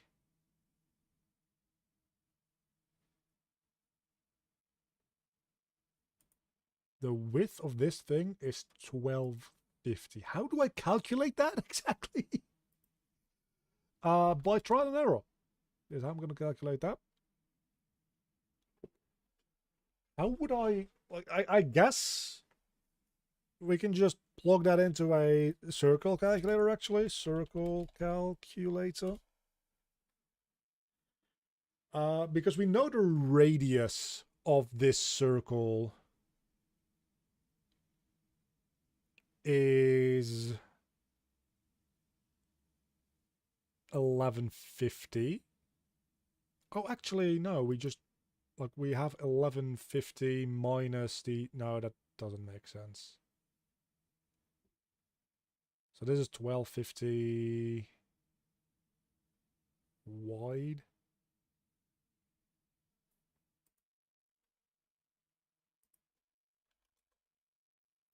I mean, 450 seems to line up, but I don't quite understand how the math behind that works. Right, so this is 1150. This would be 700 less. Where the fuck would 700 come from in this case, though, right?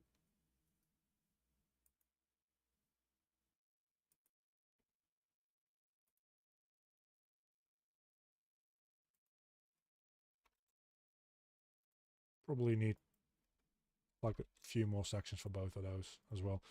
But yeah, this seems to line up fairly well. So I'm going to just shut up and accept this as how we do. I also think that maybe... Shut up, just stop thinking about it.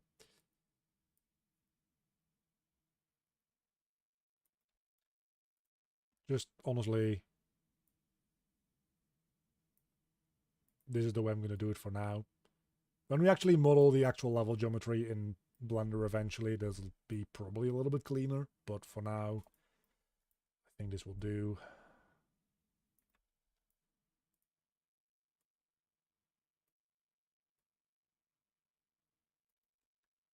Except that these don't even like slightly line up at the moment, do they? And if I want these to line up, oh yeah, so this might actually, but no, they will line up. But if they will line up, I might as well make this 180 degrees as well, just to make things simpler on myself. At which point, yeah, this needs to have a bigger radius as well. So let's just take, we're gonna get there. We're gonna get there.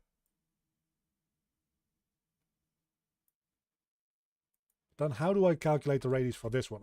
Again, just by pulling numbers out of my ass. Is probably the answer. So 1500, maybe 1600.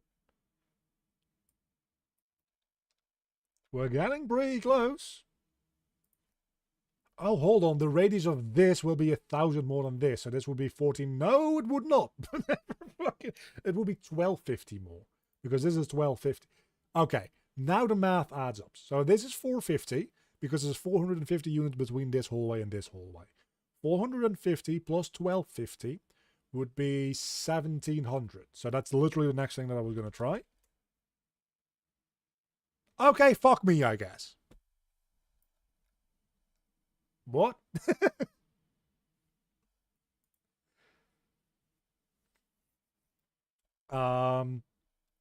Is this one of those I shifted things over 50 units and that's fucking me again kind of deals? Because I feel like that might be what's happening here. Let's put down this wall first. And then I guess we can literally just place the other wall the exact same amount of units away. So this would be like this is 1, 2, 3, 4, 5, 6, 7, 8, 9, 10, 11, 1200. So we 1, 2, 3, 4, 5, 6, 7, 8, 9, 10, 11, 1200.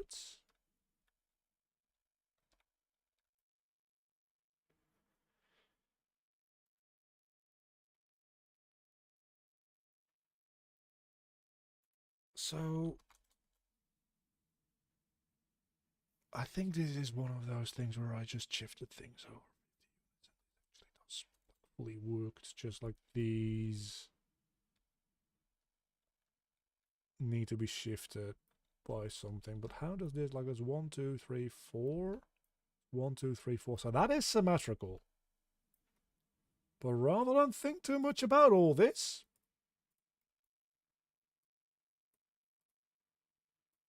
there we go, 100 units wider, and now this lines up, right? Yes. That's how we do. I hate math. That's not true, I don't mind math. It's been a long while since I've done, like, high school math. Which this very much is. But I probably should be doing it a lot more. Because, like, this is the kind of math that's actually, like, worth your time as a game developer.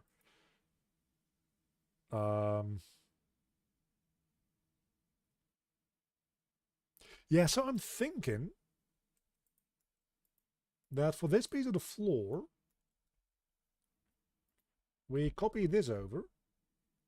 And I just set the thickness to being, what was it? Like 1200? And then the height obviously back to 100.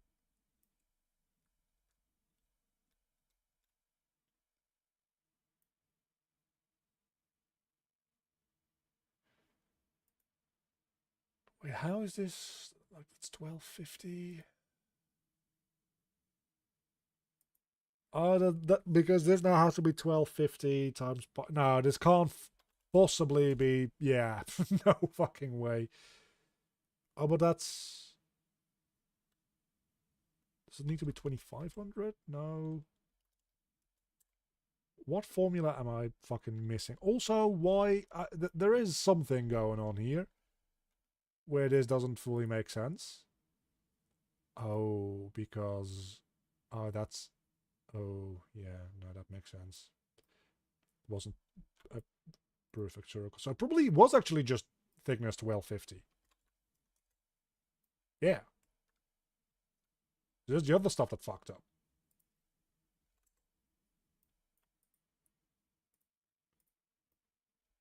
Perfect.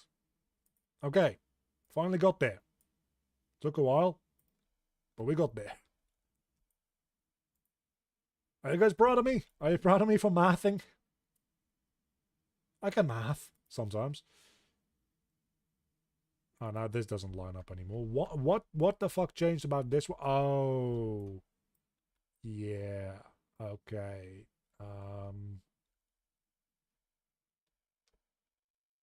I know that the door's not going to be in the exact middle now, but I honestly would rather move the door at this point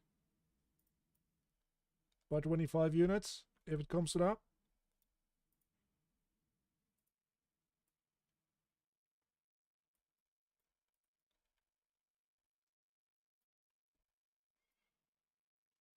Because I feel like that'll be less of a headache.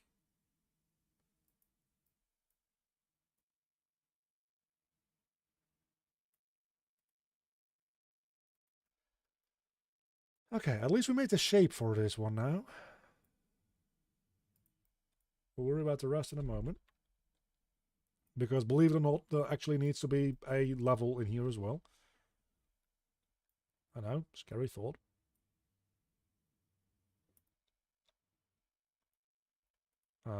Yeah, let's just move this around like...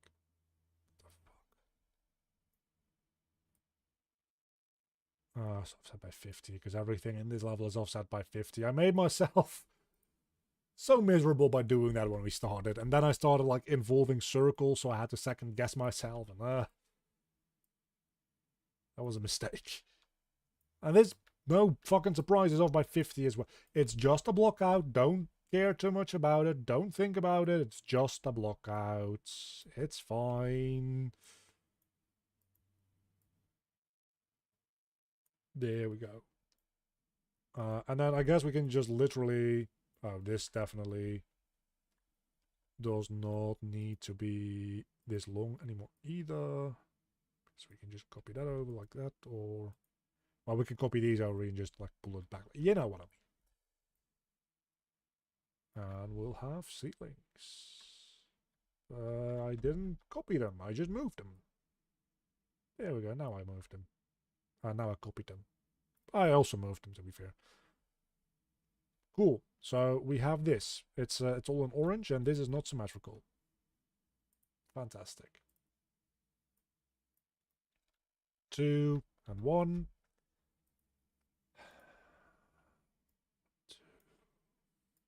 Probably just need a 25 option in there.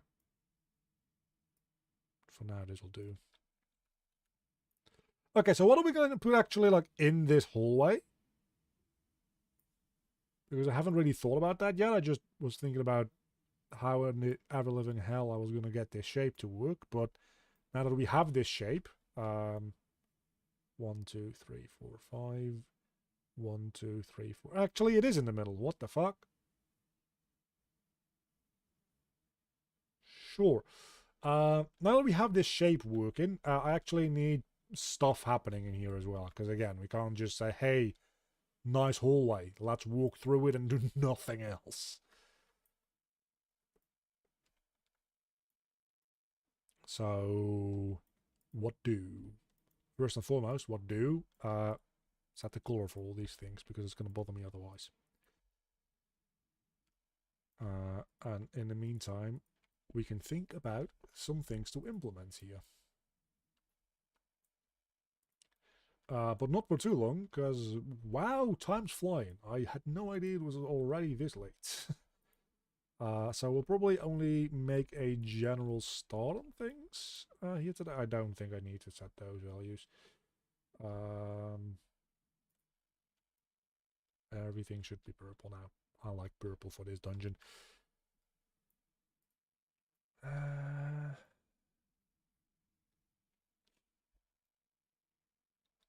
So I don't want to throw in platforming everywhere all the time as a solution to everything.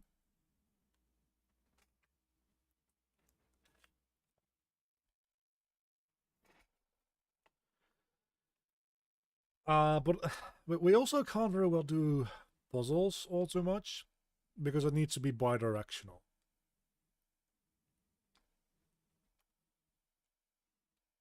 At least largely, which is limiting in some ways. And just throwing down a bunch of enemies and calling that an obstacle is, well, not great. But let's put down a nav mesh volume just cause. Where did it go? Apparently went nowhere. Seriously, where do these things go? Why the fuck is it all... What the hell? Why did it go all the way over here? I guess we can just copy this transform and just move it back over there. That's fine.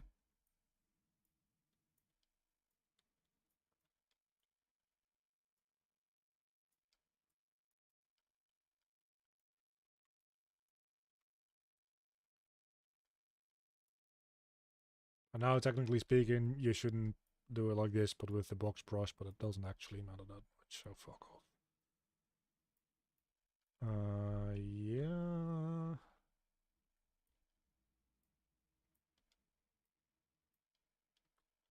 Like this is just so much easier to set up. Okay, so everything here now has nav mesh stuff.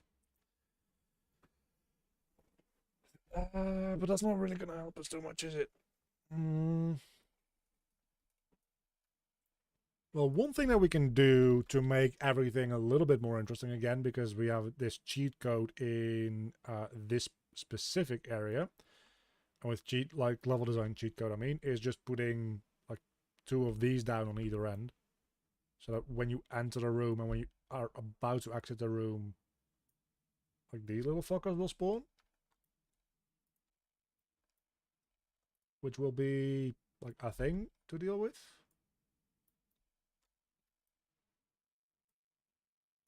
At least, kind of.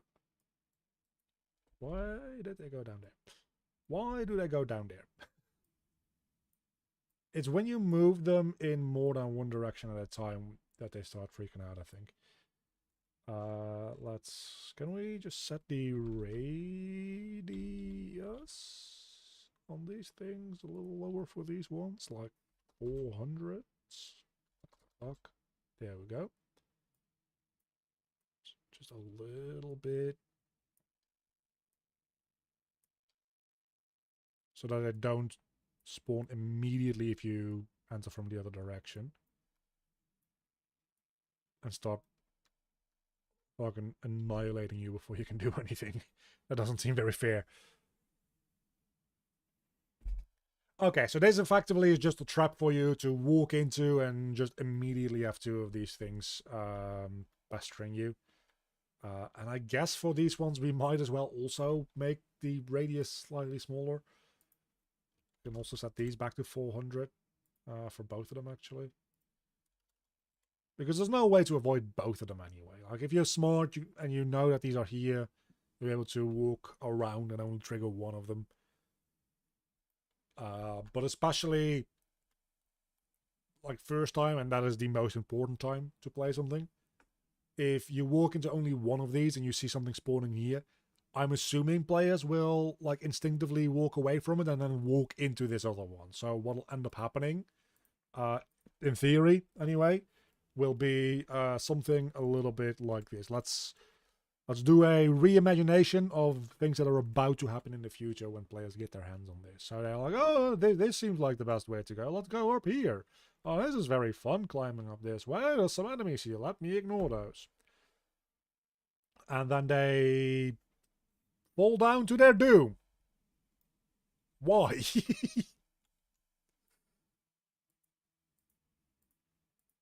I guess this arrow just needs to be up a little higher, maybe? Oh, hold on, this might not have... I might not have given this the level that it connects to yet. This one does.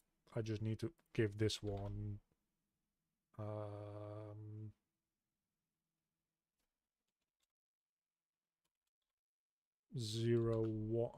1 starting room, I think it's called, right? Opening room. Yeah, I just hadn't set that up yet. That's my bad.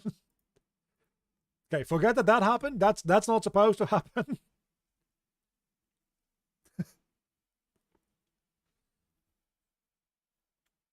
A couple of months ago I redesigned a part of how the level door system works, so that I can use that drop down menu instead of having to type out the names, and I haven't updated all my doors yet. So you're like, oh, there's a hole there. That's very fun. Like, oh no, there's another one. I'm gonna die. And then they start following you, and they can teleport away. And you're like, oh, there's only one of them. That's good. Oh no, they're about to fucking murder me. Anyway, I'm safe now, so that's good. Ah, man, that was scary. And oh no, there's more of them. That's kind of the idea. Also, there's not going to load a level because I haven't set up the level loader for that one either yet. Obviously, there needs to be more to this level than just that, because even though my amazing dramatic reenactment of that was probably the most entertaining thing that you've seen in weeks at the very least, it's actually very boring.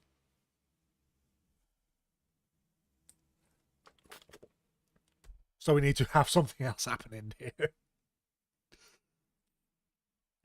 But whether where you enter in from, these things will be going after you. These things will be out for your blood. So having something... I think what we want to do here is having something that will stall you. That'll encourage you to kill these things.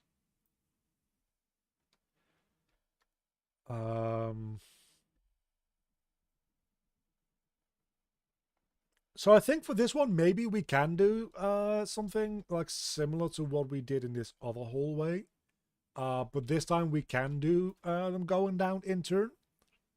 So instead of them doing this weird pattern that they're doing here, what we'll do is we'll make them go down in turn. So we'll do this from the back one, and then this one, and then one here, and then one here, and then one here. So you can see them all going back down. And then when the last one goes up, you've got a little bit of time to fucking book it through here. And there's a little bit of room to stand in between if you don't want to book it through there in one go. And then from this direction, we'll do it in the other way. Which means that it's gonna be fairly easy, one way through whatever you do, but it's gonna be the actual challenge the other way through whatever you do. Which might... but that might mean that it would make more sense to make this a full U instead of this whole halfway J looking thing. Let's just start with one of them and see where we go. Because I think that is... we have a thumper or a thumper or whatever the fuck. What did I actually call that thing? It's a fantastic question. Oh, a stomper. It's a very copyright safe name you got there. I came up with it, so I can make fun of it. You guys shut up. We have a stomper, which definitely should not be affecting the nav mesh, but will... Well, maybe it should actually. I don't know. We'll see. Yeah, so that needs to have a custom mesh. Let's not have anything selected for that. Modeling mode. Let's put down a box.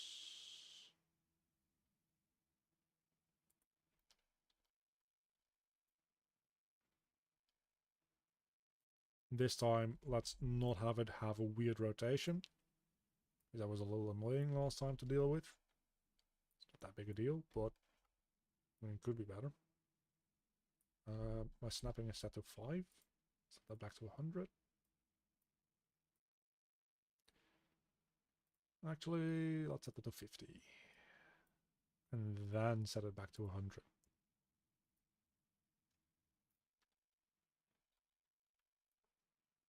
We can use collision for this in a moment, that's fine. Just snap it back down like that. And then move it over. Polygroup edits. Oh, that's not what I wanted to do. This is what I wanted to do. Good, we can take this box and make it the mesh for this.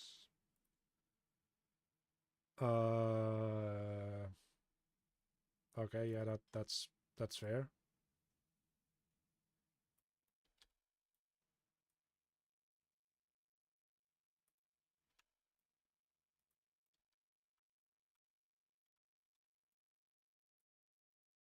Make it very wide and very thin. Matter of fact, maybe even like thin like this, and a little bit thinner like this as well. So there's only the slightest bit of, oh, hold on, now it's just inside. No, this mesh definitely should be up higher a little bit then. No, the mesh. Yeah, the mesh should be, yeah, a little bit more like that. I didn't even test whether or not this thing can even damage me, like whether or not that code works to begin with, so that might also be an issue. I'm sure it's fine. Maybe. Let's hide these things, just so that I can test this out a little bit easier. And then we'll have like 3, let's say 4 of them. 1 all the way back there.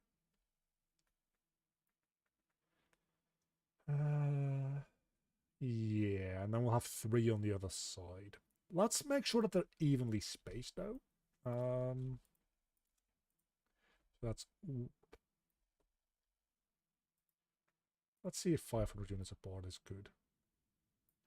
Let's say 1,000, maybe? Ooh, that's actually pretty good. Then we can just...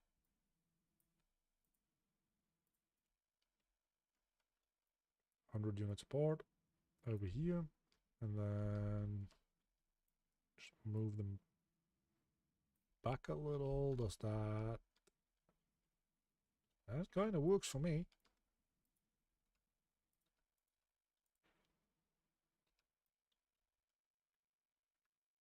Yeah, oh, that's good. I like that. It's been a good stream so far, actually. Like, a lot of people are hanging out. A lot of people have stopped in. It's nice. I do think that I might call it here for now, though, because this is going to take a while to set up the time. Well, no, actually, it probably won't take that long. So let's just do this. This is level 1-2. Cinematics, 1-2, stompers.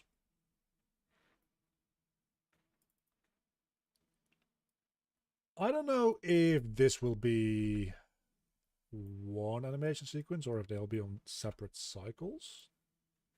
I'm thinking that they might as well be the same animation sequence, right? Like, there's not actually much reason to make them separate cycles. So when we come into here, what we want to see is we want to see this one go down first. Then this one, then this one, then this one.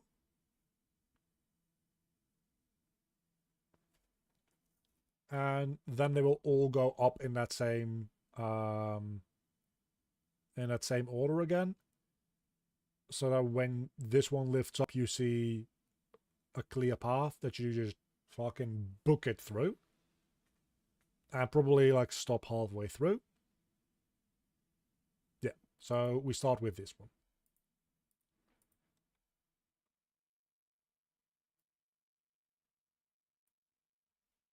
Let's actually move all these in, because now they are...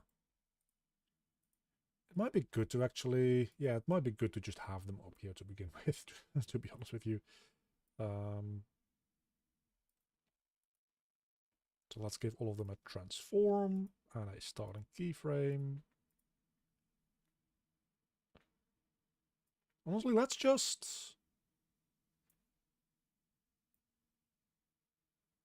animate all of them down at the same time, and then we'll just move those keyframes around.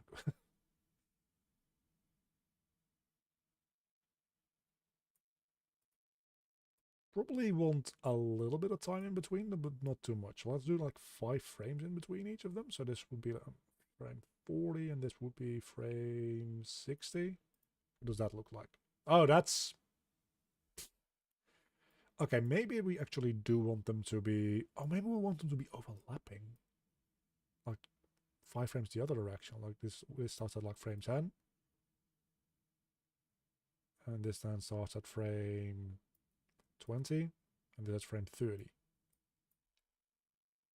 Okay, but then in the like proper direction instead. So we like start with this one. So this one goes first. Then we have this one. So that would be at frame 10. And this one. They're in a really fucked up order, aren't they? And then this one naturally as the last one.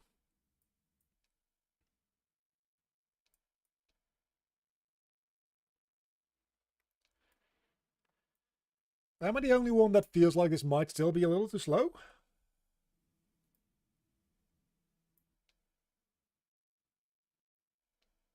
I think for a cinematic this is too slow. For gameplay purposes this might be good.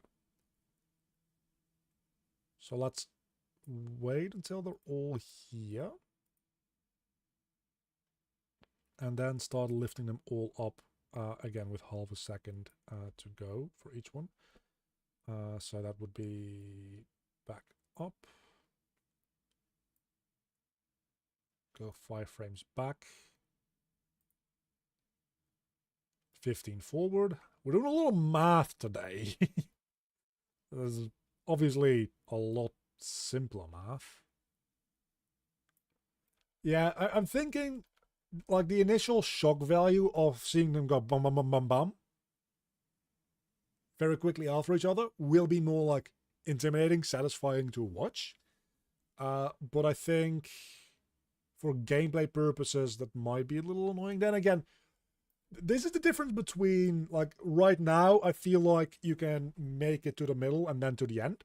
If they go that quickly, what will end up happening is you'll do them one at a time. And on your way back, you can probably do them all. We can always just... I think the timings for them are pretty good, right? That's not what I wanted to have happen. Like at frame 16, nothing happens for this one. I think the timings for them are pretty good. So I think if we want them to be faster, we can just play back the animation sequence to be faster. Anyway, so going back to frame 80 for this one. And going to 95 to pull it all the way up. And I'll go back to frame 90. This last one. I do like the... hold on, 90 to 105. I do like the idea that they're staggered this way. Like it's 1, 2, 3, 4. Wait, 1, 2, 3, 4. And then we like wait another second. So we go to 135. Maybe the waiting period should be a little bit longer than a second.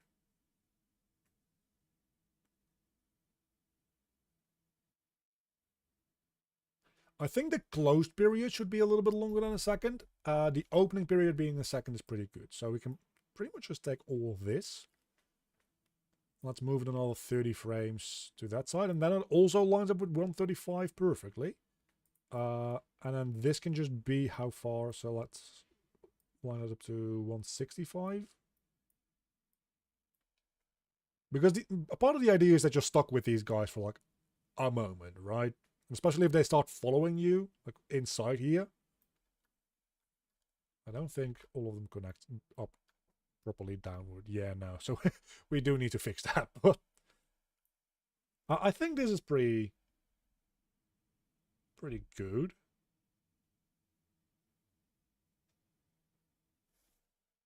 But again, aside from the fact that they all need to go down more. Don't know what ended up happening with all this, but like they need to go. And maybe if they go down a little bit more, they'll have a little bit more of that oomph to them. So that might be a good thing. I might just be making that up though. And I think that the keyframe should be set to linear as well. At least the impact keyframes.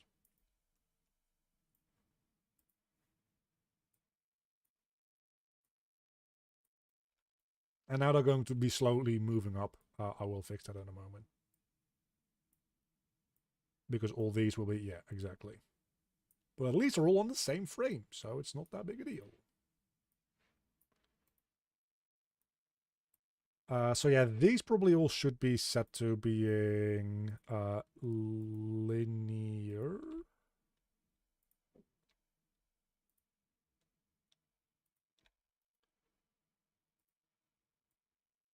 Because they like very suddenly stop in impact and then they go back up.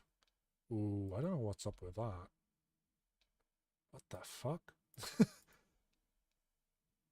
Why does that happen? Something is weird about that.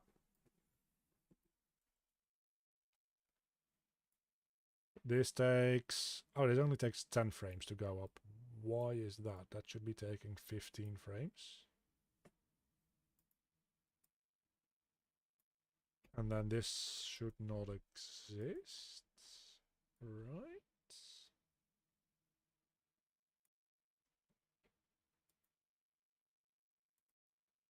Oh, it's the wrong one. So this, yeah, no, and this should be. Oh, they're all moving up at the. Okay. Hold on, I think I had it right.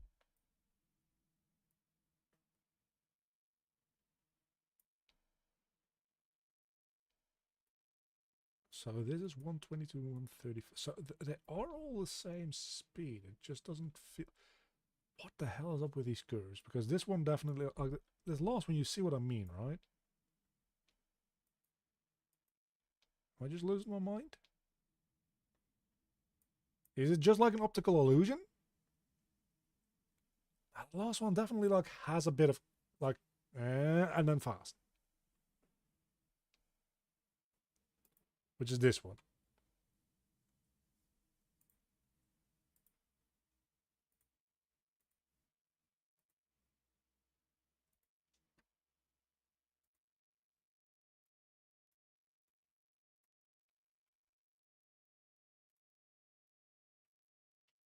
Yeah, does this one have the same thing? They all have the same shape curve. No, they don't.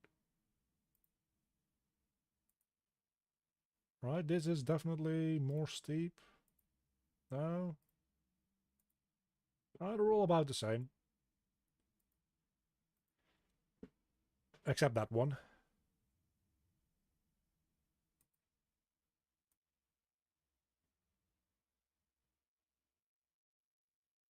And this one is already moving here. Oh. Yeah, no, that makes sense.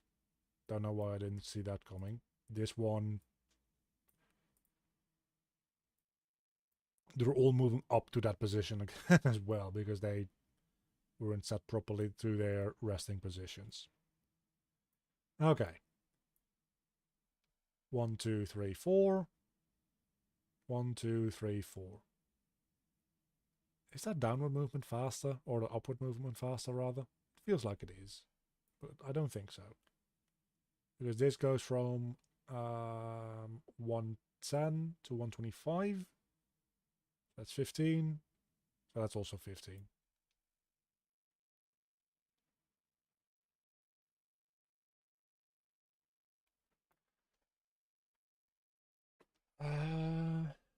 Yeah, I think that other one will be its own sequence. That's like on its own cycle, because I don't know how I'm going to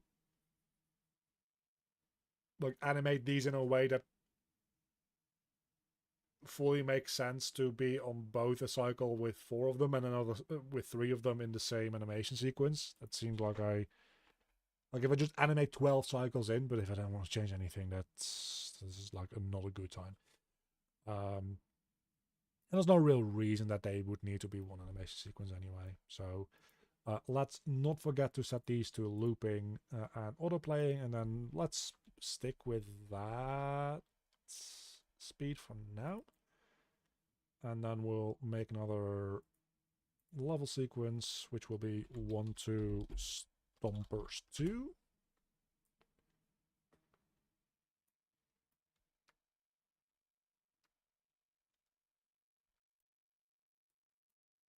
Which will go down there.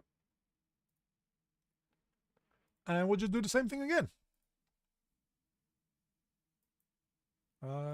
But with these ones instead.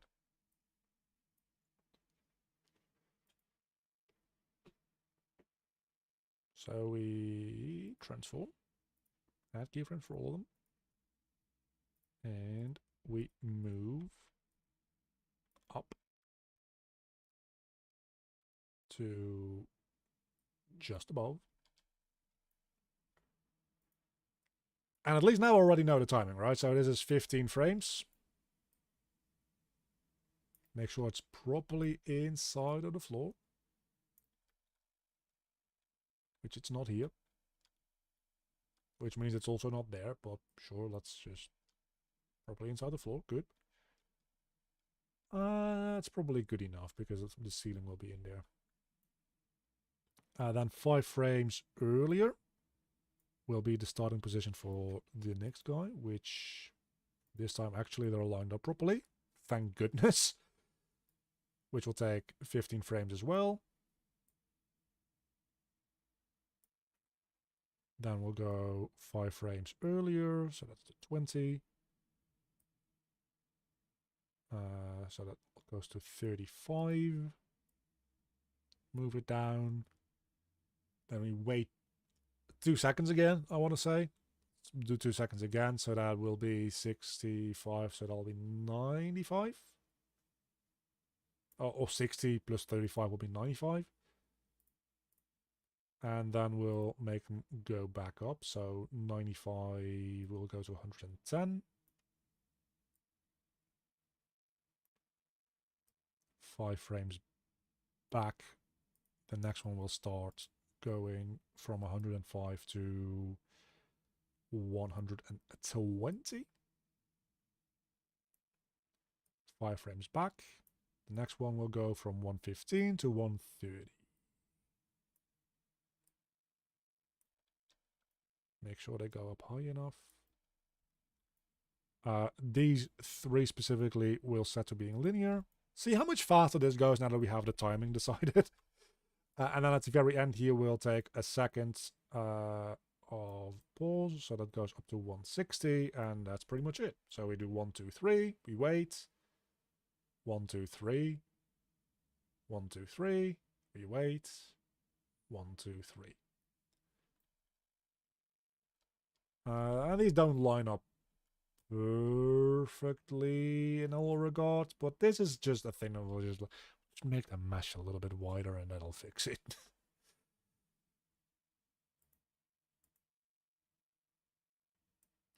Did I make anything invisible here? These ones. There we go.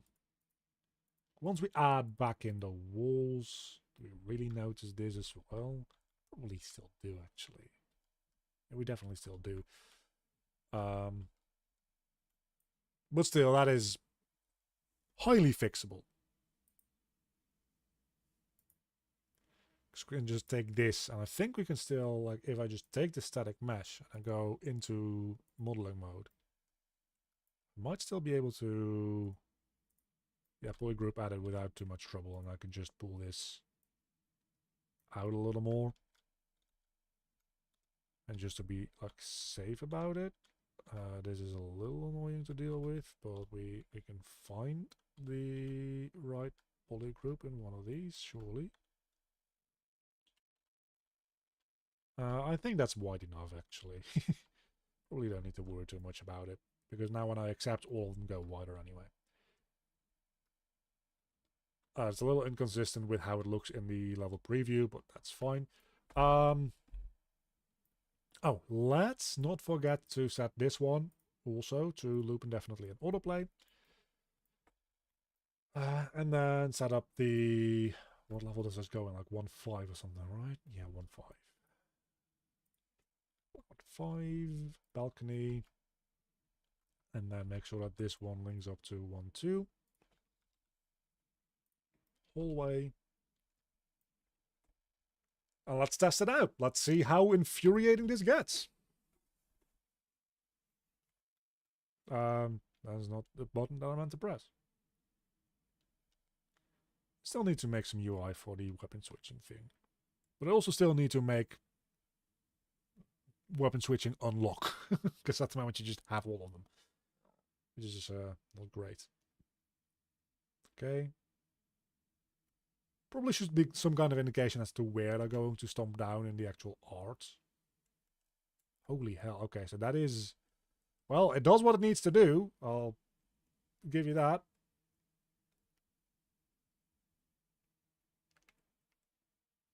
And then this side should just be as easy as... Actually, yeah, you can't even make it all the way through this way either. Huh. Okay, nice. Do these things even... What the fuck? Do they have physics? Do they even hurt? Yeah, they do. Okay, good. So why did that thing just rotate? What, like, what happened there?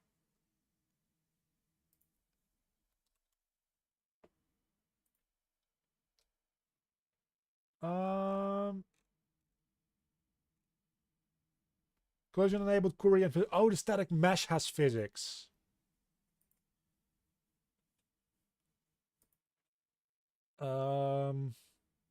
That should be easy to fix.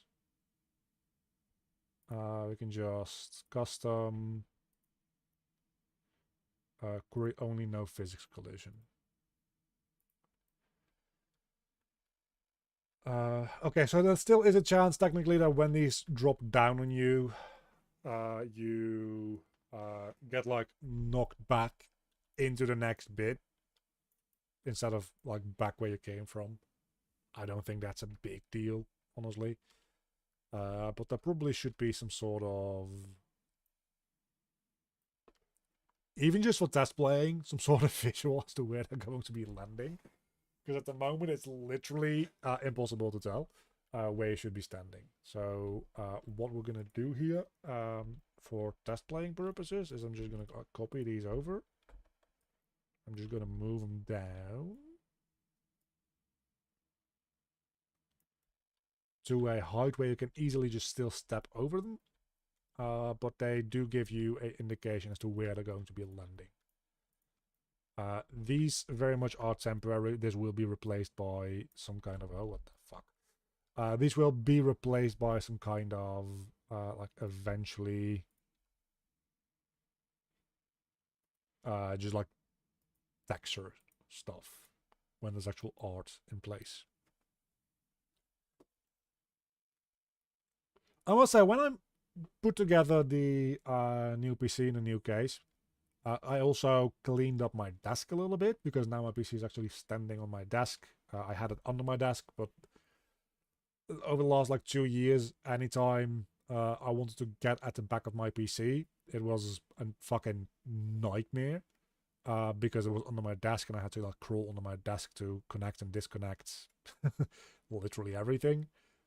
So this time I decided, you know what, if I'm going to be changing stuff anyway, I want to set this thing up on my desk.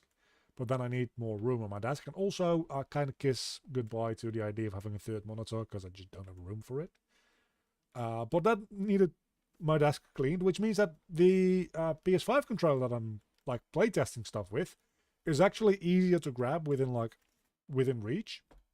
So it means that I'm actually forcing myself to use it a little bit more, which is important for playtesting because mouse and keyboard is like a backup option. It's very much supposed to be a controller type game.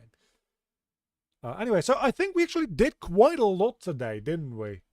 We got distracted a lot. This stuff we didn't do too much about, but we didn't do that much actually. We did this a little bit over here, and then we did this a little bit over here. Well, we also made the entire like walls and flooring for this section, which we shouldn't forget. And then we added in the little other things.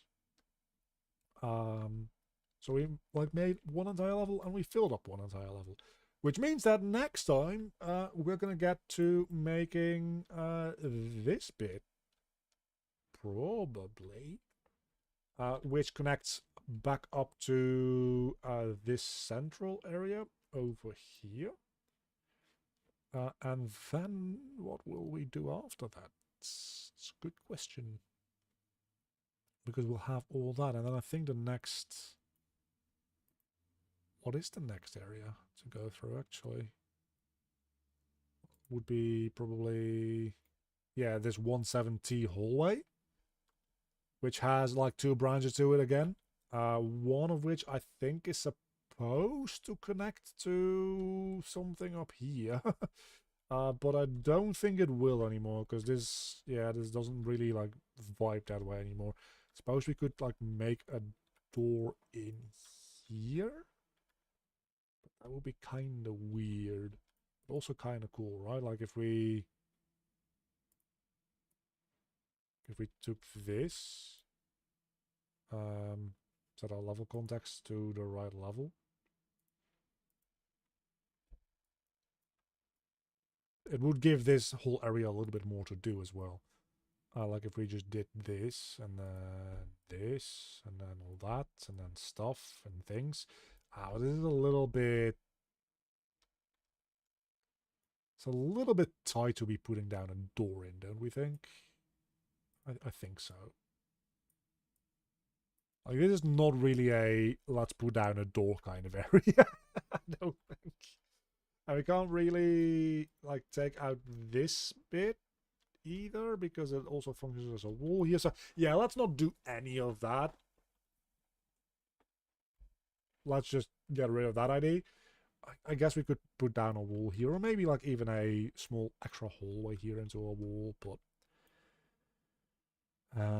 let's just put all of the things as enabled.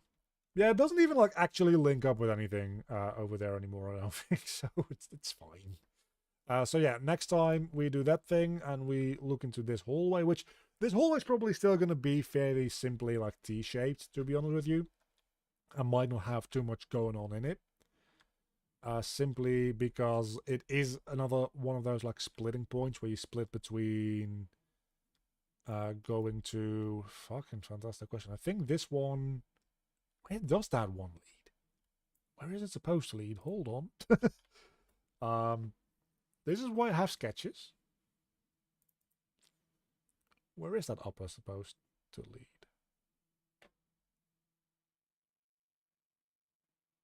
So yeah, this one leads over to that room, which leads over to the balcony room again. So this... leads over to this room, but it doesn't, right? Because this... Oh no, it does, because this is the boss room. Okay, so this hallway opens up into like this area over here, which is the platforming area, and that has a optional entryway over somewhere. I think it's supposed to be over here, but I think I just removed it. And it just goes into like an endless combat room for like grinding purposes. I put down... an experience orb here instead. I probably had a reason for it. Anyway, the idea is that this door leads to like an optional path and one of the other things, and that will like be a alternative entrance into the red dungeon, which I have over here through this door. But that's fucking far away. So don't worry about that too much right now. I think the idea is that this T hallway goes straight into the platforming area. Or there might just be another level that I... Oh. Yeah, okay. There's another level entirely in between. So this T hallway goes into that level, which is fairly simple.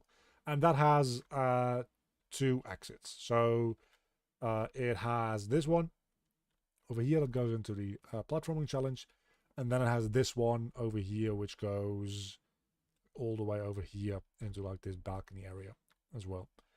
Which we might do a little bit more with when we get to actually making this on Thursday. So on Thursday, likely this area, and then I'm thinking we'll probably go down this branch first, because this is the thing that leads up to the boss fight, so I'll probably do that last, is what I'm thinking. And then we'll have blockouts for the entire dungeon. So it's going to be like sometime next week, probably, by the time we do that. If I don't just like do part of that work on my own off stream, which I might do, depending on how much time I have. And then we do need to go through, as I said before, we do need to go through and put down some lights, because I recently figured out that if I go above medium, everything is quite dark in here. Just due to the fact that like, it does seem to be leaking light in these ones as well. Is it because of these little edges over here? Like if I make this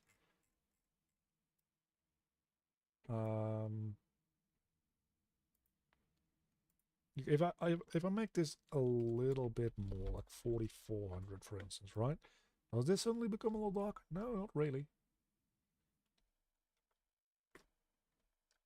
And these ones definitely like don't have little edges. So for some reason, sometimes they do, sometimes they don't let through light consistently. It's kind of weird.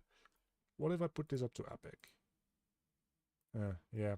Okay, so maybe it's something to do with those cylinders specifically letting through light and the blocks not. But eventually those will all be static meshes, and I don't think they will be letting through light at all. Is the idea? So, yeah, we don't want people setting their graphics quality to high and then ending up with like this, right? Because this is not great. So we do need to put in some basic lighting as well. On medium, we can just go through, but if we want like also epic and high, which, like if people have the hardware for it, they might as well. I do want people to be able to experience it like that as well. And man, that looks good. The emissive colors. Really like how that works.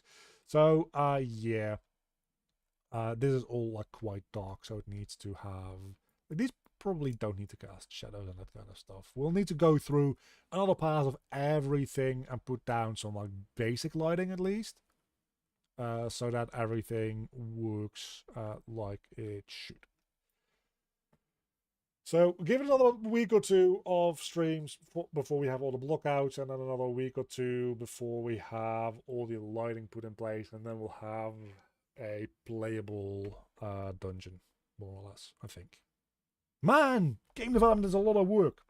This is one dungeon. I've got fucking 6 of them to do. So,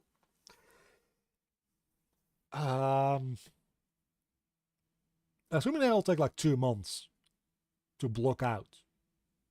That's a year. A year of just blocking out levels. Without any programming, without any modeling of new assets, without any new enemies, without anything at all. Any new mechanics introduced.